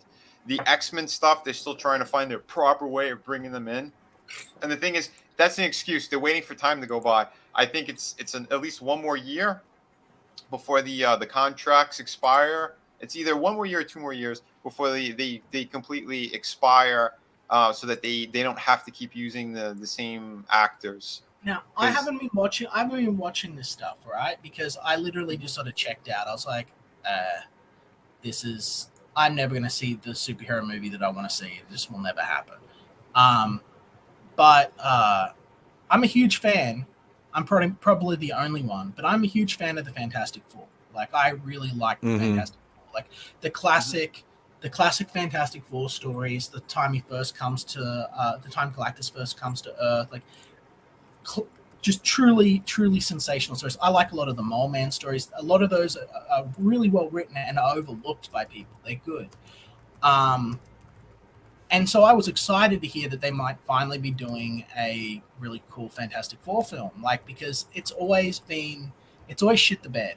And I thought, well, maybe the Marvel Universe could do a really cool 1940s period piece Fantastic Four, 1960s period piece Fantastic Four that would sort of really showcase the first family and give them a nice, something a little Venture Brothers-y at most, but still good, But I saw on Twitter this scene with Reed Richards from one of the Fantastic Four, from one of the Doctor Strange movies. Reed's in it, and I went, okay, looks like an okay Reed, and he's just being turned into silly spaghetti. Like, he's just, and I just thought, that's now forever my first impression of the new Reed Richards. Like, that sucks. They ruined it, yeah. Like, it just feels so lame. It just, he doesn't have to be the most, like, powerful man in the world. He doesn't have to be slapping around Reed and telling her to wash his dishes or anything. But, like, at least have him be that strong, stoic science guy from, classic, super science. He should be a super scientist, Reed Richards. But it's like you said, the first impression of the character is already destroyed. So they'd have to recast completely. Because I know a lot of times, like they wanted that guy. They wanted that actor, the guy from The Office. They've been chiming on him and his wife to be Sue Storm and Mr. Fantastic and all that. But yeah, it's tainted. So you're right. Next time you see the character, like, you'll have someone going, "Oh yeah, he's back," or you're gonna have people going like, "Oh well, he's an idiot," because what he said to Scarlet Witch, like, that was the stupidest thing anyone could have said, and he's supposed to be the smartest man one of the smartest men in the world in those books and stories. So you just ruined it by going, "Oh yeah, this guy here, he could whisper a word and kill you." You just told the enemy what your plan is or what you're gonna do or what his power set is. So I mean, I don't know. The whole thing was just idiotic, piss poor writing. But yeah, they don't know what they're doing. They have no fucking clue. They're just gonna keep destroying all these characters and It'd be scratching like their heads having why the people Human turn away. Torch fly in through a window, and everyone go, "Holy shit, it's the Human Torch!" And then some motherfucker like Deadpool just grab a fire extinguisher off the wall and go, and then have him rolling around. Like, that's not how you introduce these characters. Everyone would laugh. Everyone would go, "Oh, He's on like, fire, man! It's Fireman! Put him out! Put him out!" Yeah, that sounds like a James Gunn thing to do. It does, doesn't it? It's just so stupid. But yeah, that's exactly it. That's the equivalent. That's what they do, though. Yeah, because they made the movies good, and I'm sorry, but I seen when Guardians came out. That's when we started getting with this stupid humor that doesn't fit, where it's not needed. You know, well, because everyone turned into Tony Stark. Everyone's got a funny quip that they have to say. Everyone's Buffy, man. Everyone's Buffy and Xander. It's all fucking. It's. That snarky bullshit. No, it's true because that's what they do, man. It's lazy writing. They don't know the characters, so everyone's this is working in this movie, so let's all carbon copy. It's bullshit. It's lack of originality. It's crap. So. I wish, Vinny, that as you were talking X-Men and whatnot earlier, because remember they did kind of relaunch off of your ex-employer Spider-Man and Jim Lee's X-Men, right? Like the comics and that was one of the bigger books that started. That's when I jumped back on myself. Yeah. And again, you had the multiple covers, etc., and all that. I know, but that's when I got back in the stories. Like, and I was really enjoying the work. And Spawn, I got Spawn based off of some of that and whatnot. And again, but my like of what I like also brought me to you. And then of course I bought Liam's book, which I can't wait to get. But I mean, it does all kind of play together. Have you not got your Kakashi Murder dolls yet? No, I haven't even looked. But no. All right, it's all good. I'm just saying I can't wait. It's like I look forward to having good days where I can read. Yeah, no, I sent those out. I sent those out a while ago. So please let me know after the stream if yours has showed up. I'll check the tracking on it because you should definitely have it by now. If not, I'll send you a replacement book. Yeah, all good, brother. But I mean, like I look forward to stuff. So when I started looking at Vinny's stuff and reading his book, and Chris's was, other than Stealing Solo, that was the first comic I've read since the 90s. Like, I tapped out. Because, again, they relaunched off the X-Men. They already know this shit didn't work, because when they pulled it in the comics, nobody bought it. That's what I was going to say, and before plugging the hell out of both of you. But, yeah, I mean, that's the thing. Like, I've already witnessed this in comics. I don't need to see it again on the big screen. And don't sit there and Star Wars us and say, "Oh, we didn't know." Yeah, you did. You already pulled this. Marvel already pulled this bullshit numerous times, even before the Disney banner.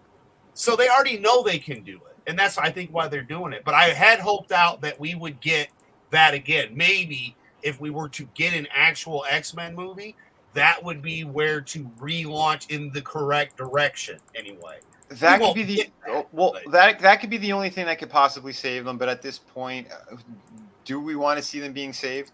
Deadpool's going to help them as long. They said it's staying rated R. Apparently, that's one of the few things that could still save them or help them out the most. But the thing is, they are looking at again more of what kind of made Marvel fun and all that shit.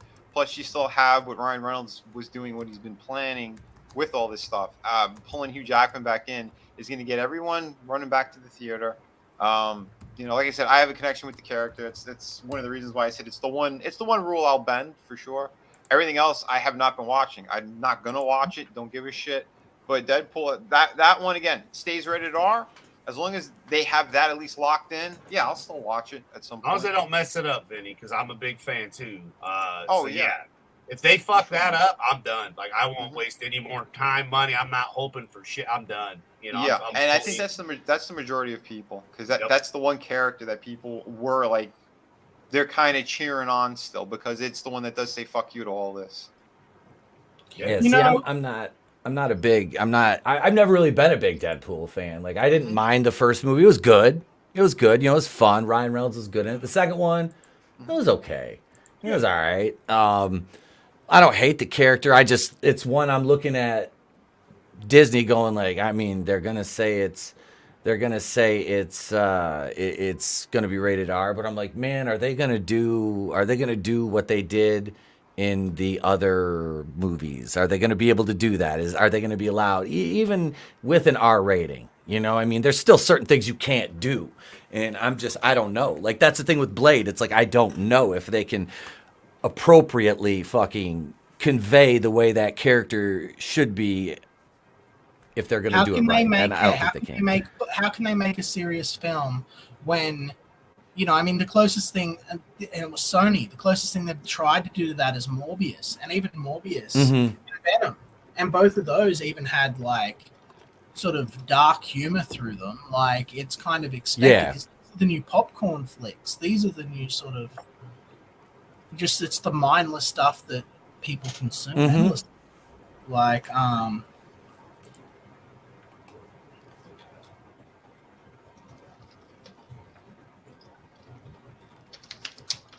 Oh, you do. You've got those, and that's like I like when I think of like action movies like that. You can just watch and turn your brain off. It's more, you know, like I go towards like the canon films kind of shit like that, or a fucking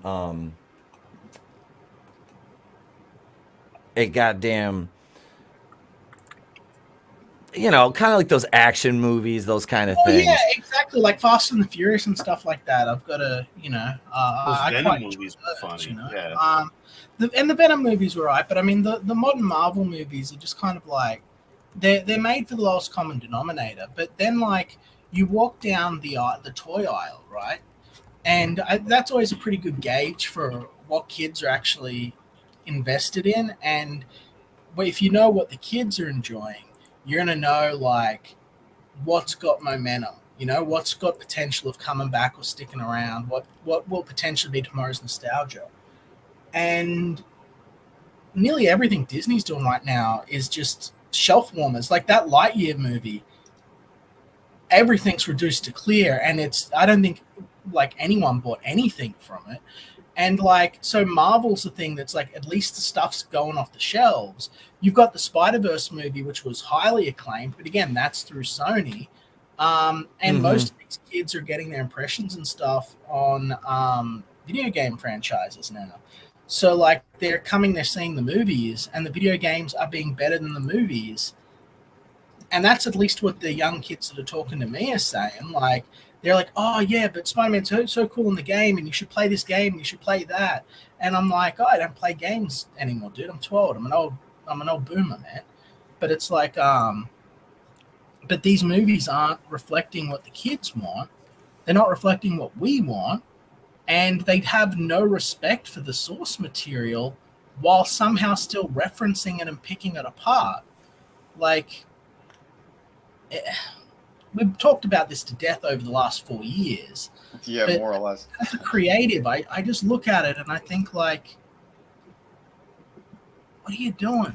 Like, are you allergic to money? And yet, they're unstoppable, blockbusters until about now, by the looks of it. I mean, is this the first one to lose money?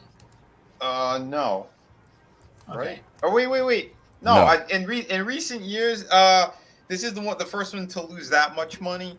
The other ones didn't hit what they were hoping for. Like Thor, I think it did finally get into the profit zone, but it didn't pull in the money that they were expecting. Maybe they made $100 million on top of whatever they spent. I mean, I'm a huge fan of Thor, and I like Chris Hemsworth. He lives not too far from me. And, like, I don't like Marvel Thor. I love Hulk. I don't like Marvel Hulk. No. People love that story. It's like smashing around Loki because it's the funniest thing ever. But, like, to me, that was the first warning sign I saw that this franchise was in trouble. Because I looked at it, I'm like, okay, anyone who knows a Marvel comic knows that one of the few foils to the ever-loving Hulk, to the Jolly Green Giant himself, is Loki. Loki is the guy you go to beat Hulk. Not many people really can do it. He also is as strong as a frost giant, even though he's that big. He can lift something like 24 tons. Like, just because he looks frail and weak doesn't mean he is. He's a god of war, and he's like Thor's ultimate villain. And just because it was LOL so funny, he just got bitch slapped around. I'm like, well, there's Loki's going to be seen as a complete joke now. Like when he was the only thing that could really sort of, there's so many stories where Loki's controlled Hulk, or beat him with illusions, or screwed with his mind, or just used magic to turn him back into Banner. All of that's gone. They just took it all away. They took away so much of the magic out of the Marvel Universe as well, and they just said, it's science, guys. It's science. They're not gods, they're aliens. And I'm just like, oh, man, made it gay. Right. They can't help themselves. Yeah, I don't know. I'm sorry. Oh, you're fine, bro. You're fine. You're not wrong, that's no. Puny God. I was like, wait a minute, that's not even like what? So I mean, I never really put it together. I didn't let it bother me as much. There was other things I saw that bothered me further down and again, it was that damn Guardians movie. It's because since then everything changed. But when you really think about it, you're not wrong. It was really off, even in the Avengers movie. They were already pre-doing this. And, you know, I mean, everyone's got their own taste, and I know that people enjoyed it. A lot of people laughed at it. And look, I'm the first person to say, like, yeah, if it makes you happy, enjoy it, you know? But I'm always going to wonder now, what might have been? What might have been? You know, I grew up in a world where if you like superheroes, everyone, you know, thought that was lame, you know? And when the superhero boom happened and people were all excited for Spider-Man 2, I think Spider-Man 2 was the peak of superhero cinema. And it's the closest thing to a comic book movie that we ever got. And I remember seeing it, and it was so popular at the time that I'd taken a girl out on a date. Like, she wanted to see Spider-Man. So I was like, yeah, all right, I will do sex to you later. And so I took her off to the movie, you know, and she loved it, and I thought it was a great film. But then everything just sort of went a bit rough, and rocky. Well, the Spider-Man 2 movie was exploded. Iron Man was really good. I really liked the first Iron Man. Ant-Man was okay. I really enjoyed the first Captain America movie, but it just sort of. As I looked at it, I thought, this is like watching Marvel Ultimate Universe, and I'm a fan of Marvel 616, and I don't think I'm ever going to see a 616-inspired film or animated series. It's always going to be derivative. Like, I was a huge fan of the original Deadpool comics from the 90s and the 80s, and not Bugs Bunny in a Daredevil suit. And the character that we see in the films and in the modern comics is Bugs Bunny in a Daredevil costume, you know? That's pretty much it, dude. And you're right. I mean, it's shitty. Yeah, why couldn't they take the proper things that were selling and did well, or, you know, proper storylines? They took some of the bigger ones and bastardized them and did their own kind of take. 24 Eyes, always really on point, really smart guy. I agree 100%, man. I agree. I will never understand why they didn't just take them and do it. And then you could say, well, they did that with Infinity War. That's the argument that we will do. They did it with Infinity War. That's what Infinity War is. Dude sat on a throne for 10 years. Go pick up Infinity War and show me 10 years of Thanos sitting on a throne. You read the original Infinity War and Infinity Watch books, Thanos is doing shit. Thanos is a man of action.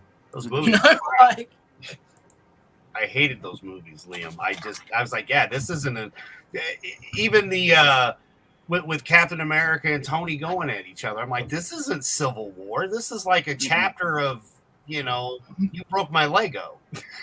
Yeah, I know. I always thought Civil War was really silly as well. Like, even in the comics, like, it really felt like, let's make Republicans versus Democrats the comic book. And I just thought, like, these guys fight for the fate of Earth. They're brothers at arms that have essentially been through more wars than you can imagine. They would not let this shit get between them. And he's, it gets between everyone. It's gritty. It's real. You want to see whose side everyone was. I was like, this is not the Beyonder. This is not Infinity War. This is not a classic Marvel story. Though there are some really pretty art in those books. Oh no, my enlightenment went away. Oh no, now I'm just normal Liam. Sorry, guys. Just normal Liam. Oh no, not normal. He lost his superpowers. Better eat a sense the Marvel movies. I talked too much about the Marvel movies, and it made me dumb. It made everyone sad, but I mean, That just lowered expectations. Yeah, it was good and bad, but at least we could watch it and not be told we were pieces of crap, regardless of how we felt about said movie back then. Though I will say that much. Yeah, they're pushing it in now, and that's why, like, even though it's his name, Chris Evans, he wants to come back because he wants to do the Yahtzee version of Cap. Like, that's the other thing they've been talking about as well. Is like he's hyped for it. Like, are you for real, man? Captain America's supposed to be the symbol of good and hope in the Marvel universe. He's your Superman type character of, what you're supposed to stand for. But yeah, so they want to do that so that they could just say, yeah, he was a bad guy from the beginning, because that's what they did in the comics. Yeah. Which is ridiculous. Oh, it's horrible. We're going to use the Cosmic Cube, and he was always a Nazi, guys. Oh, okay. Fucking what? Could you imagine that? Yeah, people who've been picking up for decades, since they were kids, and that's like a favorite character is Captain America, and you find out, they retcon the whole thing is he was always Hydra shit from day one. So now the one that's out there now that's supposed to be Captain America is a fake. It's a copy. It's something that was created in a fucking cosmic cube. Now imagine that you were one of the guys that wrote one of those great Captain America story arcs, right? Mm-hmm. And now you did that. You put out the graphic novels. It's timeless. It's awesome. Maybe you're the guy that did the Cap can run a 1 minute mile thing. Like, you did something really iconic for the character.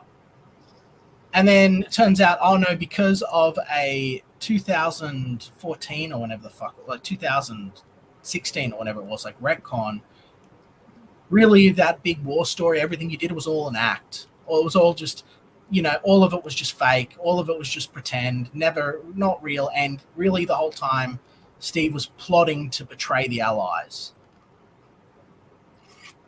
Yeah, it's so fucking stupid. I'm going to give myself an aneurysm. Well, we feel you though. I mean, it's sad because, and as an American, and being older, it's like we cannot have heroes. Like, right? Captain America was a hero. Tony Stark, one way or another, they made him more of a hero than he was. He was an alcoholic, womanist. Yes, he was intelligent and everything else, but he was an alcoholic. I just want to go back to the days where we shot Nazis and hung communists. And but that day might be coming again. Yeah, we're those things now, though. They call us those things when we're not. Now we got Hank Pym. Yeah, who should be struggling with the fact that he's got a poor habit of beating his wife, telling us that we should instead be socialists. Telling our children, which is what these films are clearly targeted at. That hey, socialism's not so bad. Well, okay. From what Tony said too, they try to normalize these protests and shit with the daughter. Yep. It's like, get out there and put on your black outfit and your mask. Like, get the fuck out of here. Yeah. Cassie Tifa. Yeah. Cass Tifa. Yeah. To answer Godzillionaire, yeah, this is gonna be like new Captain. Hello, it is me, Captain America Doomtep. That's right. I have this evil red hat on because making America great again is the biggest racist affront you can ever commit, my friends. Because when you say that, automatically it sends fear through the hearts of third-wave intersectional feminist land whales with half their head shaved, a bull ring in their nose, and a plug in their ass. Incognito cock is right. Incognito cock. Yes, the cock is incognito, because I don't want anybody to know I am actually Red Skull. Ha ha ha. And no, I don't need a voice modulator to do this, because I'm not some fucking simp. Here's a question for you guys. This one's for you, Superfan. Vinny knows the answer. Vinny, don't you fucking answer, you ruin it. What color is Red Skull's skin? If you're in the chat, shout it out. What color is Red Skull skin. He don't have any skin. So you think he's a skeleton? He takes That's off the right. shell? He's a skeleton. No. I'll have you know that he has white skin. He doesn't have red skin. He is a Caucasoid. He has white skin. A bit of comic book trivia for you. Now you know. Now you know. Well, The United knew States the day we were like, wait a minute. Mr. Is he Big all red? Shot. Of course he has white skin. He's a villain. I was gonna say, yeah, he's a villain. Of course he's white. I mean, is there any other color he could have been? It's not legal to make him any other color. But could he identify as Redskin? Which was a candy. Yes, I'm going for the Redskins. By the way, Liam, yes. Give me the Redskins. I'll go was upstairs and get my racist. Washington Redskins hat. I got 2 of them. Hello, Tina Bojan. Hail, Tina. Hail. Yeah, we're Good to still see you, alive. Tina. Let's change the name Yep. to Red Rippers because Redskins is just too racist. I literally have Is Redskins. that a thing over there? Like you guys are also called Red Rippers? Because we don't even have Indians here. And now they're called Red Rippers. Yeah, because you used to have exactly. You used to have the Redskin cake. I've had those. They were delicious. And then I heard about that and I couldn't believe it. I'm like, Red Ripper sounds more racist than Redskin. It does, doesn't it? It sounds like it does not Well, they sound call like the fucking Redskins they're the Washington, what are they, the Guardians? They're the Washington Guardians. Or no, that's the Cleveland Indians. I got to, speaking of which, I got to buy a Chief Wahoo hat. I don't even like the Indians. I'm a fucking Yankees fan, and I'll buy a Cleveland Indians hat just for the fucking logo. But I'm getting estimates on shirts printed up right now, Adam. Awesome. For the fucking for Horror Hound. Do you think that one day we'll have sports teams named after pronouns? I can't wait for the Detroit they thems. The Detroit they them. What about oh dude. There's gotta be a I is. The Los Angeles Zers. Actually, it'd probably be like you'd still have like the San Francisco Fruit Booties or something like that. Like, do you think that they're like? Do you think that would be considered racist or not racist? Like cancelable? Do you think that that's like, because they want their acknowledgement, don't they? But if you were to do that, it would be seen as some sort of like violation or hate crime, right? Surely. It'd be fucking hilarious. Yeah, I mean, I'm here for it. I'm in favor. For the win. Yes, Godzillionaire gets that one, and I gotta give a special thank you here to Godzillionaire, who of course sent us our good friend here, Ron Gashman. Don't say Gash. Don't say Gash, DeSantis, you son of a bitch. Don't say. Look at the ridges on my forehead. I'm basically a fucking Klingon. That's stress. That's stress. He's got a lot on his mind. He does. He's like me. And then I had one of my channel members, my kid. Oh no, he didn't steal it. One of my channel members actually sent me some really, really cool gifts to my PO box the other day, and that was I got jokingly sends me a Wakanda fucking flashlight, which is actually it's got a nice little beam on it. You can see it lights up the back of the office there and goes down. Yeah, it's we can cool. do like do the spotlight back there and have the alien be like, "Hello, my darling. Hello, my baby. Hello, my ragtime gal." Back there on that, and then the best gift was the Wakanda work gloves. Brand new.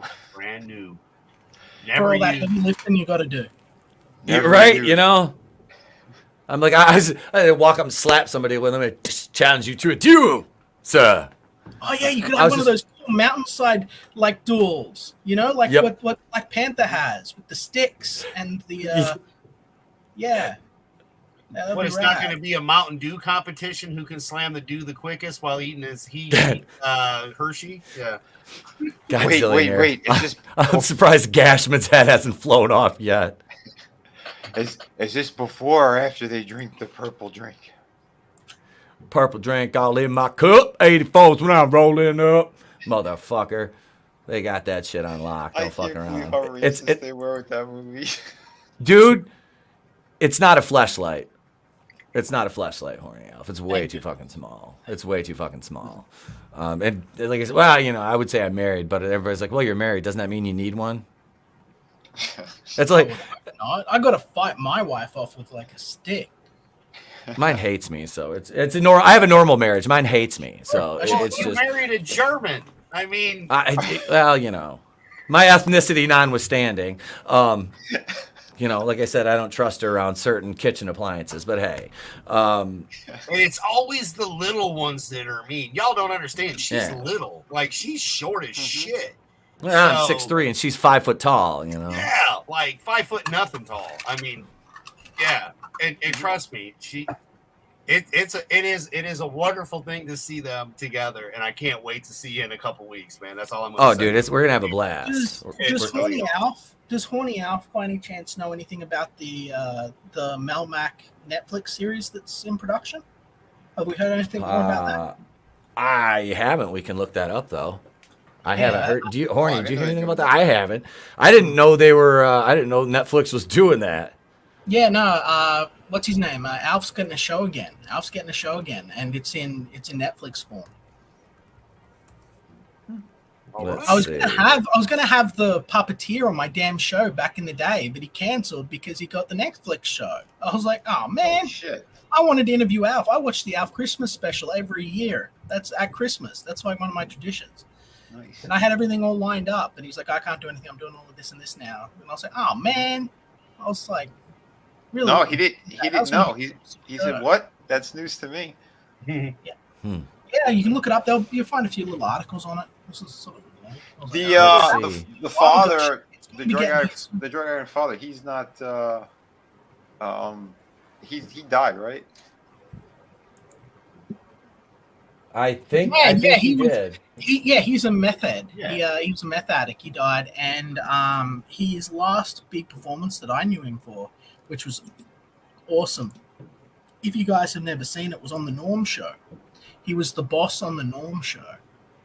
Norm Macdonald, one of my favorite comedians of all time. God bless his soul. Mm-hmm. Rest in peace. Yeah, Norm is amazing. Oh yeah. The father in the Alf show was bad on meth and became dead because of the meth. Don't do meth, guys. Drugs are bad. Don't do that's drugs. That's as bad as the fucking, what was it? The dad on was it? No, he was the principal in Ferris Bueller's Day Off. He was a fucking typical Hollywood weirdo, shall we say? You know what I mean? He got in some shite as well, and he's in prison now, I think, isn't he? Jeffrey. Shit, I can't think of his name. I can't either. You know what I'm talking about though? The redhead guy. You're talking about the father on the show, right? No, I'm talking about on fucking what I said, Howard the Duck. He was the dad on Howard the Duck, and the principal in Ferris Bueller's Day Off. Yes, the guy that was like, like that guy, the skinny guy, the scientist guy. Something Jeffrey. Yeah. He's a fucking, he's a pedo. They got him. He's fucking in prison. Yeah. Like he's another one, dude. Like, yeah, there's so. I bet he's friends with James. I bet he's friends with James Gunn. Late breaking news. Allegedly. Best. Yeah, pal. allegedly Allegedly best friends buddies. with James Gunn. Best buddies with James Gunn. Allegedly. These fuckers. Oh God. I don't understand the incessant fucking need these fucking Hollywood weirdos have to fucking, and it's weird too because you look at the shit that James Gunn does and a lot of it is like, you're just telling on yourself. You know, you're just fucking telling on yourself. Yeah, Jeffrey Jones. Yeah, Tina said it. Well, you have to Jeffrey remember, Jones. This is the thing you've got to remember, that these guys are in communities that share their predilections and normalize them every single day. So when they get a little, and then they put on their mask, they put on their, they're like reptilians, and they put on their human mask and they go out into social media and they're like, "Hi, I'm the most charming guy you're going to meet all day. I'm going to say things that will shock and startle you, and you're going to feel all warm and fuzzy inside. But that's not who they are. That's not really who they are. And they manipulate people and their emotions. They're not real. Their art doesn't speak their truth. Like, then they use the positions that they get in. They use their influence and the authority and the money that they get to feed their predilections, alongside other people that also feed their predilections in the same way. And they look down on other people. It gives them a sense of superiority. It makes them feel like a higher life form, a higher organism, which in turn enables and encourages and furthers their behavior, because in a similar way to what you see with hate mobs and stuff, they can interpret their reality however they choose. They can take little things and blow them into big things, and they can take big things to other people and diminish them because it's from that person. So they're like, hey, we get out there and we prey on kids and do whatever we want. Well, that's the funny, cool thing to do. Everyone else is doing it. And isn't that it? They're trying to normalize this shit in society. The same thing with these fucking stalkers and trolls. It's the same bullshit. They smoke their own crack and bullshit, and then they have like a broken game of telephone. They don't know what reality is. It's just whatever they're being told and whatever they're ingesting, and then they want to spew it out, and they think that it's fact when it's fiction. It's fucking disgusting. Yeah, they think that it makes them closer to this other person that they have adoration for, and it's like a viral misdirection, and it consumes them as well as it consumes others around them. And that's the reason, like, that's the thing about the nature of evil. It's parasitic by its very virtue. It can't exist without something else to sustain it, to feed on. And it's rotten to the core. It's rotten to the core. So I'm sorry for the place, Etep. Oh, you're fine. You're fine, brother. Let's see. What does 24 Hours? I think we should not use children in TV and film anymore. Maybe voiceover for cartoons, but the whole system is a funnel for predators. Yeah. Or CGI the kids in. You might as well at this point, because, yeah, it's fucking... Dude, like, okay, Netflix auditioned thousands of children for that Cuties fucking show. I mean, think about that. There's audition tapes that these sicko producers have and shit. That's it. It's fucking disgusting. And Hollywood is just... It's grown increasingly more vile over the years, and we're just now seeing it more because of the way the information flows and the shit that's out there. But with that being said, gang, we are going to get going here. We've been going for over 3 hours. I was originally it was going to just be an hour and a half. And here we are at over 3 hours. Yeah, I've got some editing to do. I got some more videos to shoot the rest of the day. I want to thank Superfan Adam Shawhan, Vinnieart, and Liam Gray for coming on and hanging out today. I appreciate you guys. And I'm looking forward to my Wonder Island, man. I bet that one. I bet that. We've had a ton of great people in the chat, and some who came here for some other reasons altogether that are just hilarious to me, because, I mean, we talk about this all the time, and it is frankly like, what is there to glean from drama on YouTube, ladies and gentlemen? Absolutely nothing. And I relatively stay drama free here. So if you come here for those reasons, please just spare yourself the time. Go somewhere else, because I'm not going to indulge it. I'm not going to entertain it.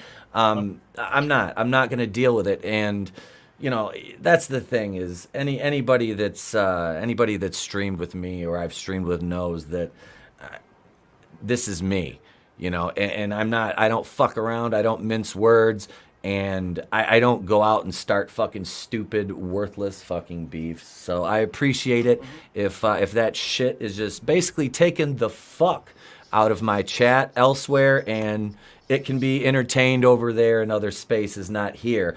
I appreciate that. But thank you, everybody, for watching.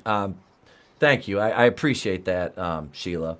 I do. I just, like I said, if you come here and you enjoy the streams and stuff, that's great. If you have a problem with one of my panelists, like, I watch streams with people on them that I don't like, I don't agree with, but I won't go out of my way to attack them. And this is just me, okay? This is me talking right now. I won't do that because, you know what? Fuck this. I'm just gonna come on camera. I won't do that because what is that? What do you gain? What is there to gain? What are you gonna get from that? You know, it's you're wasting your time and energy on somebody you don't like. And to me, it just is like, hey, go spend that time doing something that you love, you enjoy, that is going to be a good use of your time. Because as we always say here, folks, your time is an irreplaceable commodity. And I thank you for spending it here with me and this wonderful panel of creators and friends. And like I said, if you are hate watching here, you're spending irreplaceable time on things that you don't like. Go, please, just redirect your energy elsewhere. And like I said, thank you for watching regardless. I'm Etep from the Place to Be Reviews. I've got a lot of work to do the rest of the day so I can entertain all of yous. Have a great day, a pleasant tomorrow. We'll catch you on the next one. It's better to burn out than to fade away. I could do this all